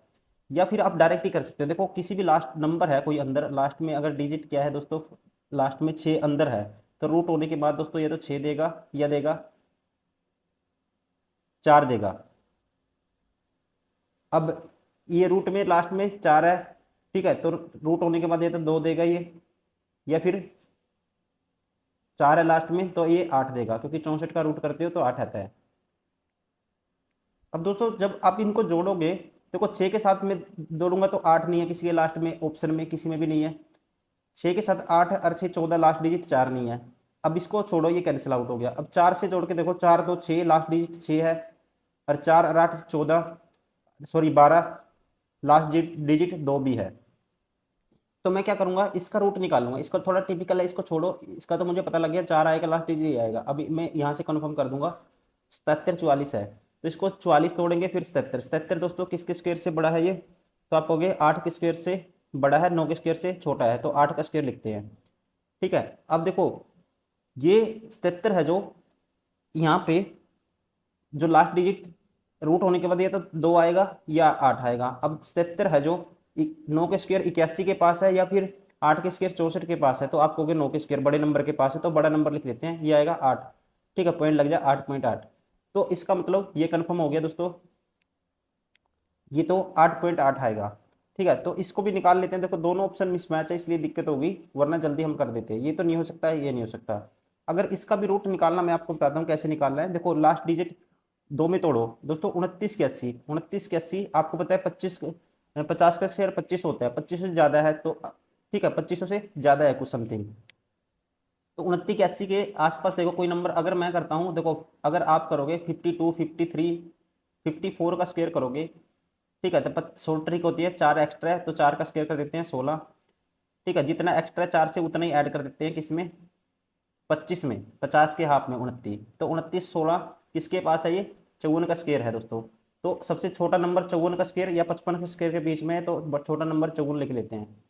ठीक है, तो अब देखो 54 का स्क्वायर तो 29 16, और 55 का स्क्वायर क्या आएगा, 55 का स्क्वायर आएगा 5 का स्क्वायर 25, 5 एक्स्ट्रा 30 25। अब 30 25 के पास है, या ये नंबर बड़े नंबर के पास है, या फिर ये जो 29 16 है, या फिर ये 54 का स्क्वायर 29 16 है जो, या फिर सॉरी ये 29 81 है जो 29 16 के पास है, या 30 25 के पास है, 29 16 के पास है या 30 81 के पास है, ये आपको देखना है। तो आप कहेंगे तो ये किसके पास है, 30 25 के पास है, 30 25 के पास है, और इसका रूट करने के बाद या तो 6 देगा या 4 देगा, तो जिसके पास है बड़े नंबर के ज़्यादा पास है तो बड़ा नंबर लिख देते हैं 6। तो ये आएगा 546, और बटे में जब इसका रूट करोगे दोस्तों ये आएगा 54 पॉइंट। ठीक है, बटे में इसका ये भी हटाएंगे, तो इसका रूट करेंगे जब आप 546 बटे में आएगा ये 100 आएगा, तो ये आएगा 5.46। 5.46 में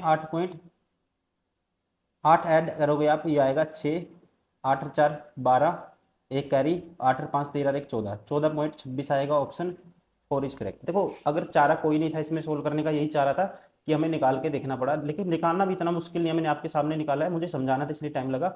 अगर आप भी ऐसी मेरी तरह प्रैक्टिस करोगे तो जल्दी कर पाओगे। बहुत सारे स्टूडेंट हैं जो मुझसे भी जल्दी कर सकते हैं, कई स्टूडेंट हैं जो अभी अभी स्टार्टिंग की है, जिन्होंने तैयारी करना स्टार्ट किया है। तो आपको क्या है, प्रैक्टिस करना है।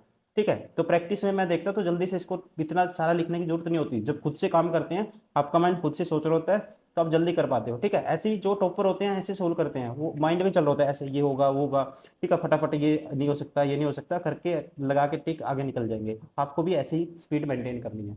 तो इसका राइट आंसर को क्या होगा, 24.26। Option 4 is correct. Question number 59, plant cell wall is made up, कहता है पादप कोशिका की भित्ति, ये वेल ये तो वाल होगा, वी एड ब्लैन। पादप कोशिका की भित्ति निम्नलिखित में किसकी बनी होती है, ये बनी होती है, ध्यान रखना आपको, सेल्यूलोज की। क्या आएगा, option 3 cellulose. Option 3 is correct.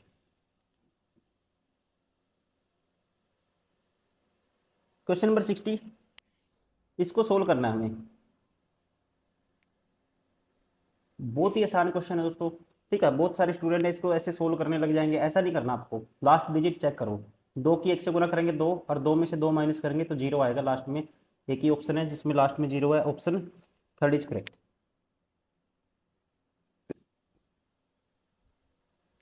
Question number 61 में पर्यायवाची हैं परस्पर सारे के सारे शब्द, वो आपको ऑप्शन चूज करना है। देखो पहले ही शब्द है जो दोस्तों, पार्वती माता के सारे नाम होते हैं, पार्वती, रुद्राणी, भवानी, ठीक है। पहले ही ऑप्शन करेक्ट होगा, ऑप्शन, ठीक है, first is correct.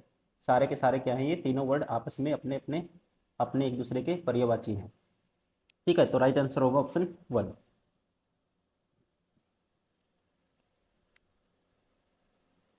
Question number 62, किस विकल्प में सही विलोम युग्म है, ठीक है। किस में सही विलोम युग्म युग्म है, ये आपको बताना है, ठीक है। तो देखो विलोम का मतलब उल्टे एक दूसरे के।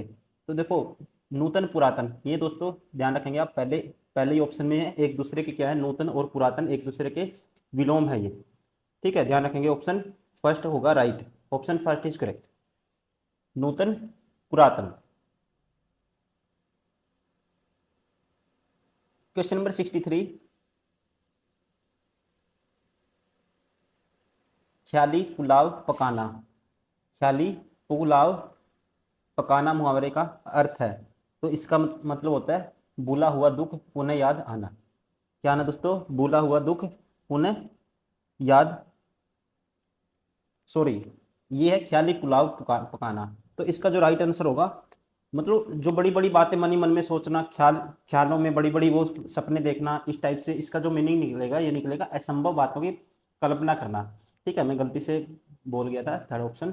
तो राइट आंसर होगा दोस्तों, ध्यान रखना इसका, असंभव बातों की कल्पना करना, मतलब कि देसी लैंग्वेज में भी यूज कर लेते हैं, ठीक है। बिहार बिहार में इस मुहावरे का ज़्यादातर यूज करते हैं, ठीक है। यूपी में भी करते हैं। ख्याली पुलाव पकाना मतलब कि असंभव बातों की कल्पना करना, जो चीज़ पॉसिबल नहीं हो सकती अपने आप में, ऐसी चीज़ों की कल्पना करना, ठीक है। Option 4 is correct.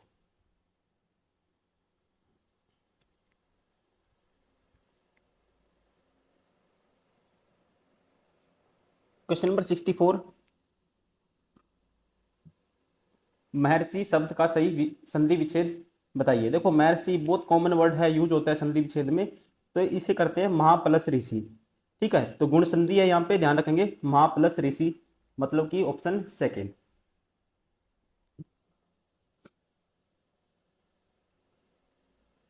Question number 65, किस विकल्प में शब्द युग्म का अर्थ भेद सही नहीं है। अनिल अनल, हवा आग, ये ठीक है। अवलंब अविलंब, अदर विलोकित, तो ये दोस्तों क्या है, गलत है। तो अवलंब अविलंब ये तो ठीक है। तो यहाँ पे आना चाहिए सहारा सिगर, क्या आएगा, सहारा सिगर आएगा, इसलिए ये अर्थभेद सही नहीं है, option second is correct. Question number 66 to 67, अभी देखो इसको पैसेज को पढ़ना है दोस्तों, उसको आंसर करना है। आप ऐसा नहीं है कि पूरा पैसेज पढ़ने बैठ जाओ एक एकदम डायरेक्ट, आपको पहले क्वेश्चन पूछ, देखो 2 क्वेश्चन के लिए आप पूरा पैसेज पढ़ोगे, वो आपकी क्या है, मिसअंडरस्टैंडिंग होगी। ऐसा आपको नहीं करना। आपको क्या करना है, क्वेश्चन का आंसर देख लेना है कि क्वेश्चन में पूछा गया है, क्वेश्चन देख लेना है, फिर उसका आंसर आपको पैसेज में ढूंढना है। Was Caroline brother and outdoor type, ठीक है। तो क्या ये आउटडोर टाइप है, तो यहाँ पे देखो इसके बारे में लिखा हुआ है, never gone finishing the ocean, her dad like to fish very, option her big brother Jack was never the outdoor type. अब कैरोलिन का जो बिग ब्रदर कौन है, जैक है, तो इसने साफ साफ लिखा है her big brother Jack was never the outdoor type. तो ऑप्शन कौन सा हो गया, option first no. Question number 67, why were the squids collected. अब देखो इसका आंसर आपको करना है, ठीक है। देखो जो एग्जामिनर है उसने ये क्वेश्चन क्यों दिया है, इतना बड़ा पैसेज आपको ये इसलिए नहीं दिया कि आप पढ़ोगे 2 क्वेश्चन के लिए और फिर आंसर करोगे, तो आप डायरेक्ट देखो। अब आपको पढ़ना क्या है, Y were the squid collected. देखो यहाँ तक तो कुछ लिखा नहीं, अभी उनके बारे में डिस्क्रिप्शन बताया गया है, तो यहाँ पे it was quite and peaceful for the most part, ठीक है। Okay said Caroline to be ocean they went, the first thing Caroline noticed however was the motion wow this, यहाँ पे कुछ नहीं है, ठीक है। तो आप ऐसे ढूंढ रहे हैं आपको, इट वॉज बीट स्कैरी वो scary when the sea taught how alone they were in the great ocean soon it was the collected speed for the bet. देखो ये लिखा हुआ है यहाँ पे, ये लाइन दी हुई है, कलेक्टेड स्पीड फॉर बेट, तो यहाँ पे आएगा for betting, option second is correct. आपको ऐसे ही क्वेश्चन का आंसर ढूंढना है पैसेज में। हाँ, अगर हो कि 4-5 क्वेश्चन है, थीम निकालनी है, पूरा डीपली आपको थोड़ा सा देखना पड़ेगा अच्छे से, तो एक बार आप पढ़ लीजिए 4-5 क्वेश्चन के लिए। 1-2 क्वेश्चन के लिए मैं सुजेस्ट करूंगा आपको नहीं पढ़ना।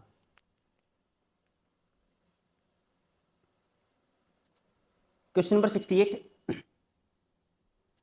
Give one word substitute for the practice of writing, editing and और compiling dictionaries.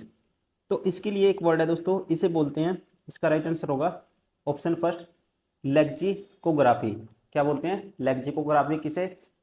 Practice of writing, editing and compiling dictionaries, ठीक है। इन सभी के लिए क्या है, एक वर्ड है, इसके लिए क्या बोलेंगे इसको? Lexicography, option first is correct.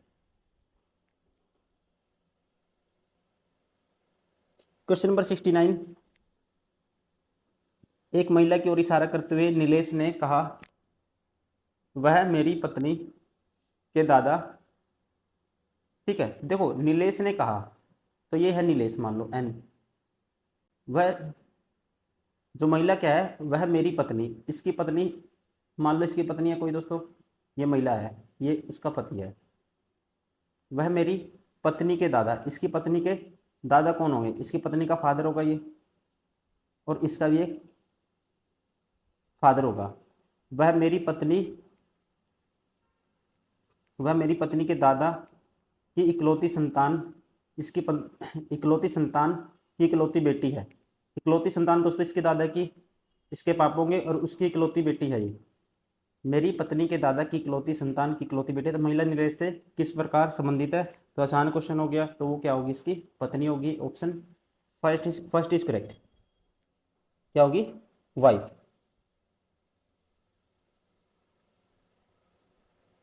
Question number 70, अभी बताना है ओड वन, जो सबसे अलग है वो आपको बताना है।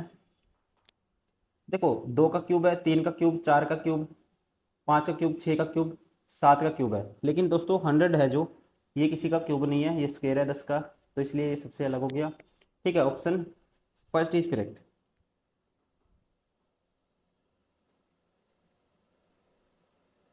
क्वेश्चन नंबर 71, 1 जनवरी 2006 को रविवार था, 1 जनवरी 2010 को सप्ताह का कौन सा दिन होगा? देखो 1 जनवरी 2010 तक जाना आपको, तो 2006 से 7 जाएंगे दोस्तों, रिमाइंडर ओड वन होगा, नॉन लीप ईयर है। 2007 का 1 हो गया, फिर 8 का 7 तक गए, फिर 8 तक गए दोस्तों, रिमाइंडर 2 का लीप ईयर 8, 2008 क्या है? लीप ईयर है। 9 का 1 होगा, फिर 10 का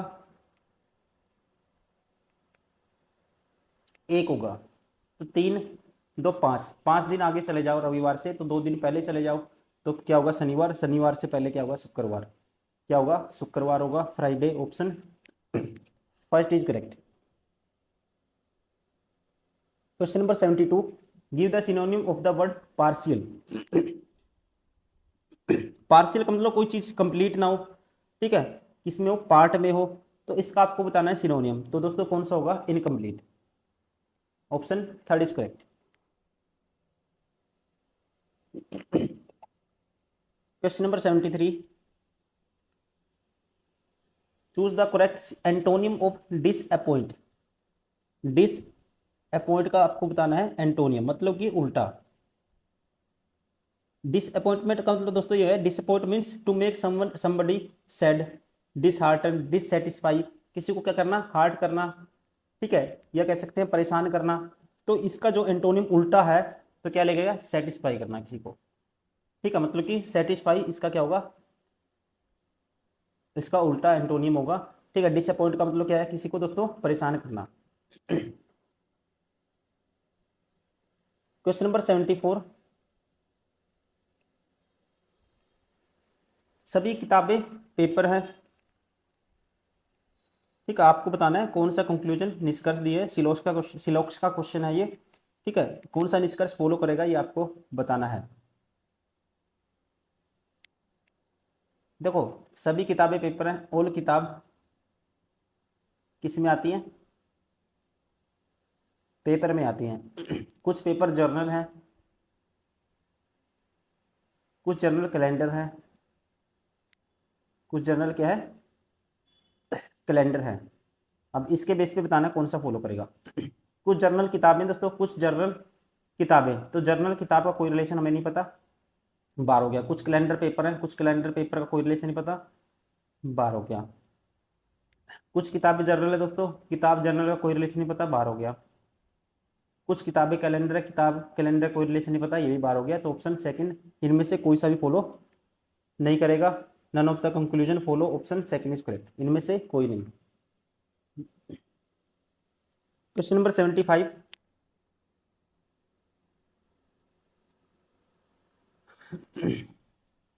आप खुद से भी ट्राई करिए।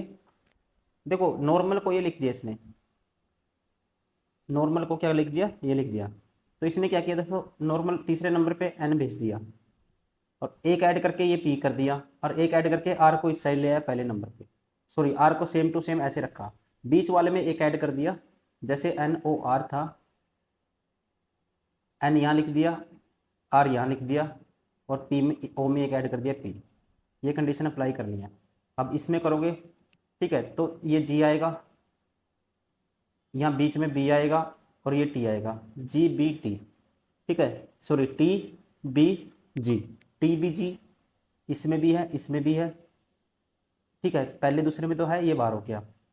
अब वैसे ही इन बीच वालों में करेंगे अब, तो लास्ट में क्या आएगा, इन दोनों में देखो डिफरेंस क्या है, आर ई, या बीच वाला देखना है, तो ई में एक ऐड करेंगे तो एफ आना चाहिए, तो यहाँ ई का ई है, ये भी बार हो गया, option first is correct. Question number 76 है, प्रकाश वर्ष डैश का एक माप है, light year is the measurement of. इसके लिए यूज करते हैं, किसके लिए यूज करते हैं, ये यूज करते हैं हम, जैसे बहुत सारे ग्रह हैं दोस्तों आकाश गंगा में, उनकी दूरी को आपस में मापने के लिए हम यूज करते हैं किसका, लाइट ईयर का। ठीक है, तो ये है दूरी का मात्रक, और कहेंगे तारकीय दूरी का मात्रक, option second is correct. Question number 77, हमें बताना है, ये है 2.1 5.8, ठीक है, दिस इसको सोल्व करना है। देखो अगर ये ए मान लेते हैं, ये बी मान लेते हैं, ए की क्यूब प्लस बी की क्यूब दोस्तों, और नीचे है A square minus A B plus B square. अब इसकी वैल्यू होती है ना, जो A cube plus B cube, ये होता है ए प्लस बी, और इंटू में A square plus B square minus A B, मतलब कि ये वाली सेम टर्म, इससे ये कैंसिल हो जाएगी, ठीक है, इससे ये कैंसिल हो जाएगी, बचेगा क्या हमारे पास, ए प्लस बी, 2.1 प्लस 5.8, ये आएगा 7.9, ऑप्शन फर्स्ट इज करेक्ट। ठीक है, राइट आंसर कौन सा होगा, ऑप्शन फर्स्ट।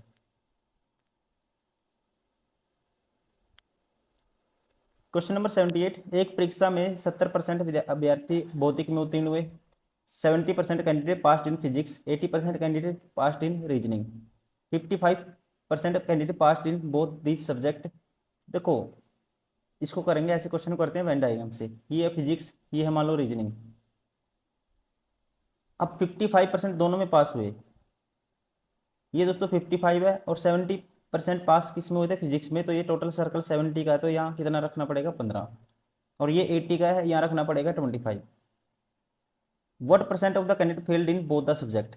ठीक है, देखो किसे पास हुए, जो ओवरऑल पास हुए दोस्तों, 55 और 25 80, और 15 95, 95 तो ऐसे हैं, 95%, तो जो ओवरऑल पास हुए, चाहे एक एक सब्जेक्ट में हुए, दो में हुए, दोनों में हुए हो, ठीक है, या स्पेसिफिक किसी एक में हुए हो, तो बच्चे कितने, 5%, इसका मतलब क्या हुए हैं, फेल हुए हैं दोनों सब्जेक्ट में, option third is correct.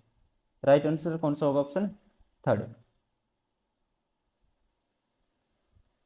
Question number 79,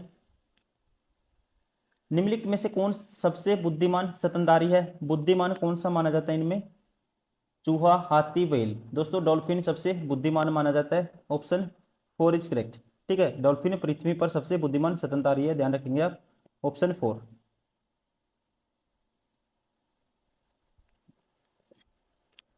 question number 80, पौधों का विकास किससे प्रभावित होता है? Plant development is influenced by.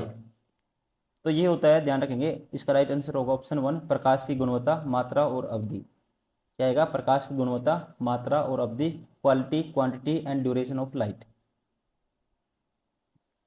Question number 81,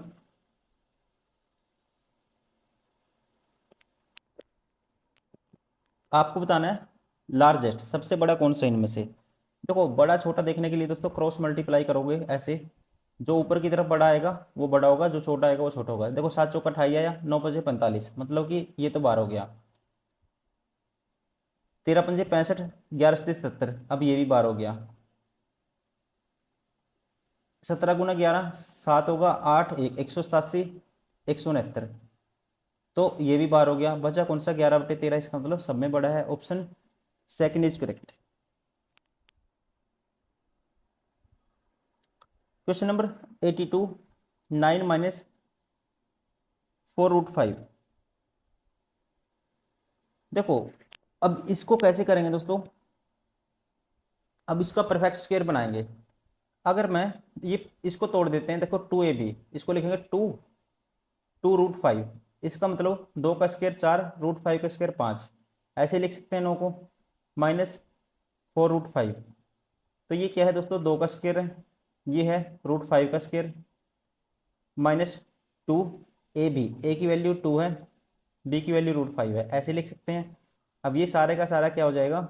ये हो जाएगा √5 माइनस 2 का स्क्वायर, और स्क्वायर से स्क्वायर रूट कैंसिल हो जाएगा, ठीक है, इससे ये कैंसिल हो जाएगा, तो बचे क्या? √5 माइनस 2 बचेगा, option third is correct. Question number 83, इसका एवरेज बताना है, औसत क्या है इन सभी का। तो औसत बताने के लिए आप ऐड कर दो इनको, 108 है, 108 में 102 जोड़ दो, सॉरी 308 है, 308 में 102 जोड़ दो दोस्तों, 310, 410, 410 में जोड़ेंगे हम 120, तो 500 क्या होगा? 30 होगा। 530 में जोड़ेंगे फिर, इन दोनों का जोड़ करेंगे, कितना आएगा? 45 और 25 होता है 70, 170, 170 ऐड करेंगे हम, तो फिर कितना आ जाएगा? 700, 700 बटे में ऑब्जर्वेशन कितनी है? नंबर ऑफ 1 2 3 4 5, 5 पे काटूंगा, 14 पंजे 170 होता है, तो एवरेज आएगा 140, ऑप्शन राइट होगा, ऑप्शन फर्स्ट इज करेक्ट।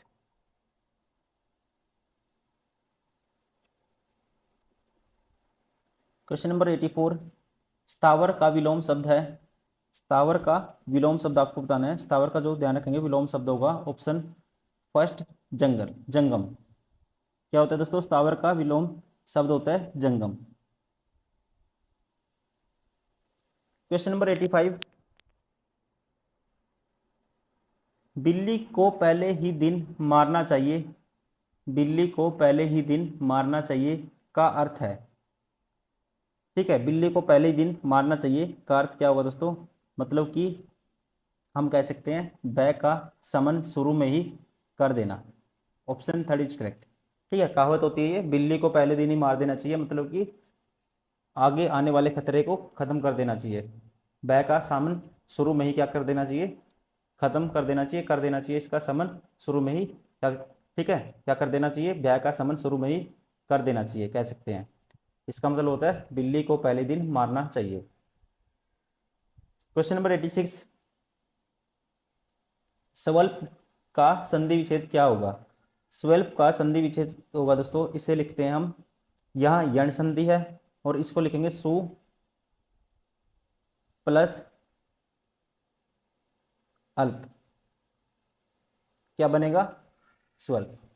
तो राइट आंसर कौन सा होगा? Option second is correct. Question number 87, इति, इति का सही अर्थ भेद है। तो देखो, इति, इस इति का मतलब होता है समाप्ति या पूर्णता, समाप्ति या पूर्णता, और इसका मतलब होता है दोस्तों विघ्न या बाधा, ठीक है, तो यहां से बनेगा समाप्ति विघ्न, कह सकते हैं, option third is correct. Question number 88, ईश्वर में विश्वास रखने वाला इस सब समूह के लिए एक शब्द बताइए। आसान क्वेश्चन है, उसे बोलते हैं आस्तिक। क्या बोलते हैं? आस्तिक। जो विश्वास ना रखे उसे बोलते हैं नास्तिक। क्वेश्चन नंबर 89 टू 90 है, ये पैसेज पढ़ना है इंग्लिश का और उसके बेसिस पे हमें आंसर करने हैं। और देखो पूछा क्या है पहले में 89 में, according to the passage what do school children gift their teachers. तो इसके लिए हमें पैसेज पढ़ना पड़ेगा। ठीक है, जरूरी नहीं है आपको सारा पैसेज पढ़ रहे, अब जल्दी करना है तो आप सीधा आप क्या कर सकते हो, वही लाइन छांट सकते हो, लेकिन एक बार पढ़ लेंगे तो आपको याद रहेगा। Valentine day Feb 14 is holiday that celebrate love and friendship in the United States. Most people think of it as romantic day to show the one you love how much you care by purchasing cards and gifts. Valentine Day is also extremely commercial holiday. People spend money on flowers, balloons, chocolates, stuffed animals, and jewelry. People also go out for expensive dinners. Valentine Day is even celebrated by school children who give thank you cards for their teacher।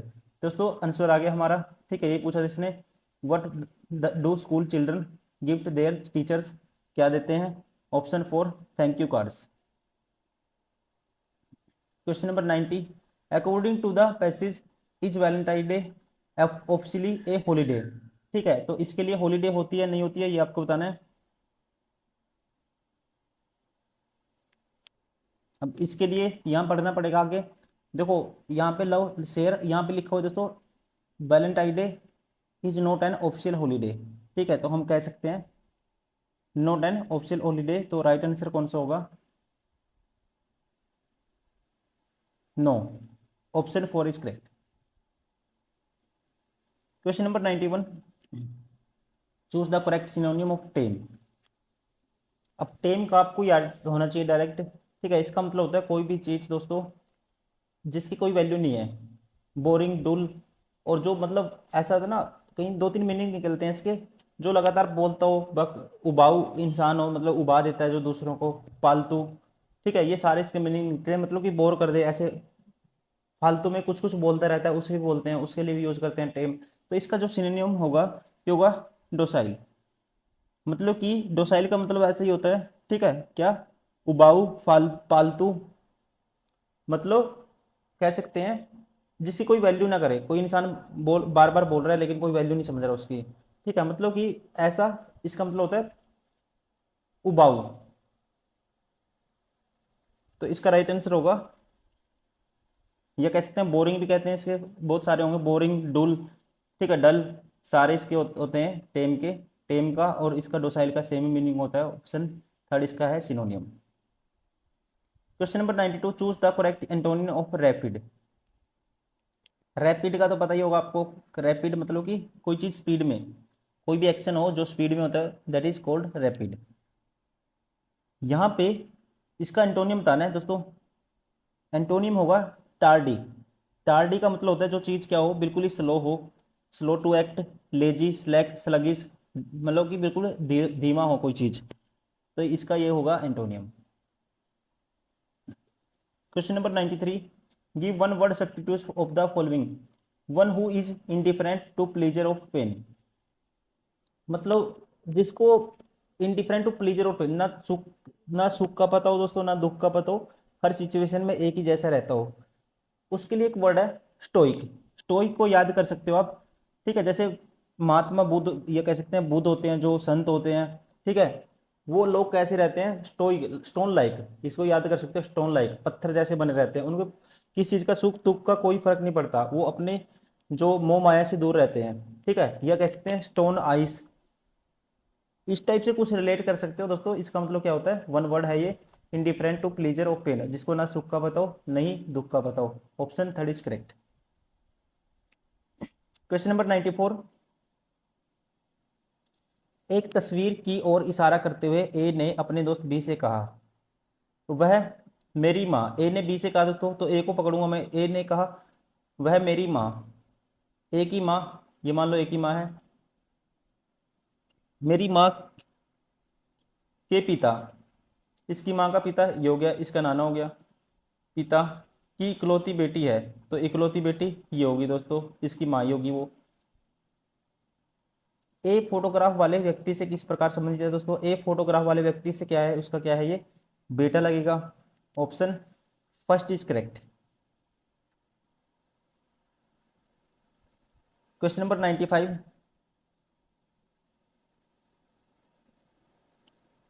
ये है कोज and effect वाले question. आपको बताना है कौन सा कोज है कौन सा इफेक्ट है, ठीक है।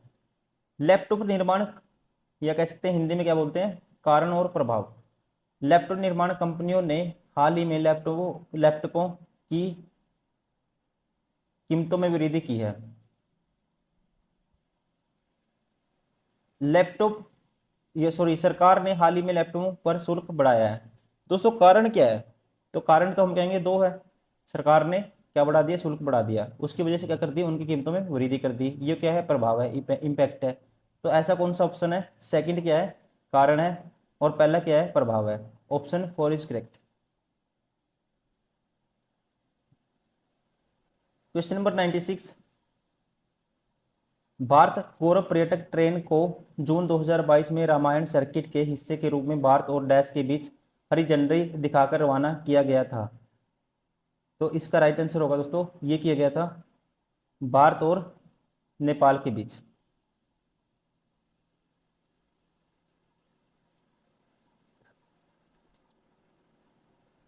क्वेश्चन नंबर 97, भारत ने देशों के बीच भारत ने दोनों देशों के बीच मजबूत और दीर्घकालिक साझेदारी के निर्माण के लिए चल रहे प्रयासों के तहत निम्नलिखित में से किस देश को 75 एम्बुलेंस और 17 स्कूल बसें उपहार में दी, ठीक है, किस देश को? तो इसका राइट आंसर होगा दोस्तों, ये दी है नेपाल को। Option 4 is correct. Question number 98, निम्नलिखित प्रश्न में दिए गए विकल्पों में से असंगत चयन कीजिए। असंगत बताना है, सबसे अलग कौन सा है, सबसे ओड वन कौन सा है। इसका राइट आंसर होगा ऑप्शन 4। ये दोस्तों अभाज्य संख्या है, ये किससे भाग नहीं होगी, ये भी किससे भाग नहीं होगी, लेकिन 301 है, किससे भाग होता है, देखो 7 चौक 28, 7 तिया 21, ये होता है 3 से भाग होता है, सॉरी 7 से भाग होता है, 7 चौक 28, 7 फैक्टर बनेगा इसका, 7 चौक 28, 7 तिया 21, 43 से भी भाग होगा ये। क्वेश्चन नंबर 99, 1 जनवरी 2006 को रविवार था, तो 1 जनवरी 2010 को सप्ताह कौन सा दिन होगा? 1 जनवरी को दोस्तों 2006 को रविवार था, तो 2007 का रिमाइंडर 1 आएगा, 2008 का, 2008 लीप ईयर है, रिमाइंडर क्या आएगा दोस्तों उसका, 2 आएगा, 9 का 1 आएगा, 2010 में जाना आपको, ठीक है, तो ये आएगा 1। तो 5 नंबर ऑफ ऑड डेज कितने हो गए, 5। तो आपको 5 दिन आगे जाना है या 2 दिन पीछे चले जाओ। शनिवार होगा एक दिन पहले, उससे एक दिन पहले क्या होगा, शुक्रवार होगा। Option second is correct.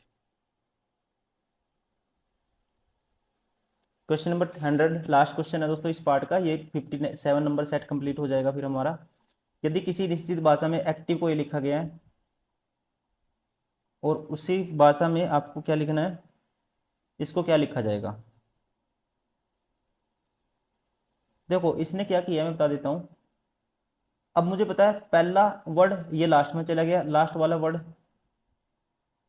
पहले पे आ गया, और बीच वाला क्या किया दोस्तों, सी टी, +1 ऐड कर दिया इसमें, सी में +1 ऐड कर दिया इसमें, और फिर क्या किया इसने, +1 ऐड कर दिया, फिर +1 ऐड कर दिया। अब ऐसे ही करेंगे, देखो पहला ई तो लास्ट में चला जाएगा, ये लास्ट वाला पहले पे आ जाएगा टी, और बीच में +1 ऐड करेंगे, एफ के बाद जी आता है, जी एफ डी, तो टी जी जी एफ डी ई, कौन सा ऑप्शन है, ऑप्शन 3 इज करेक्ट।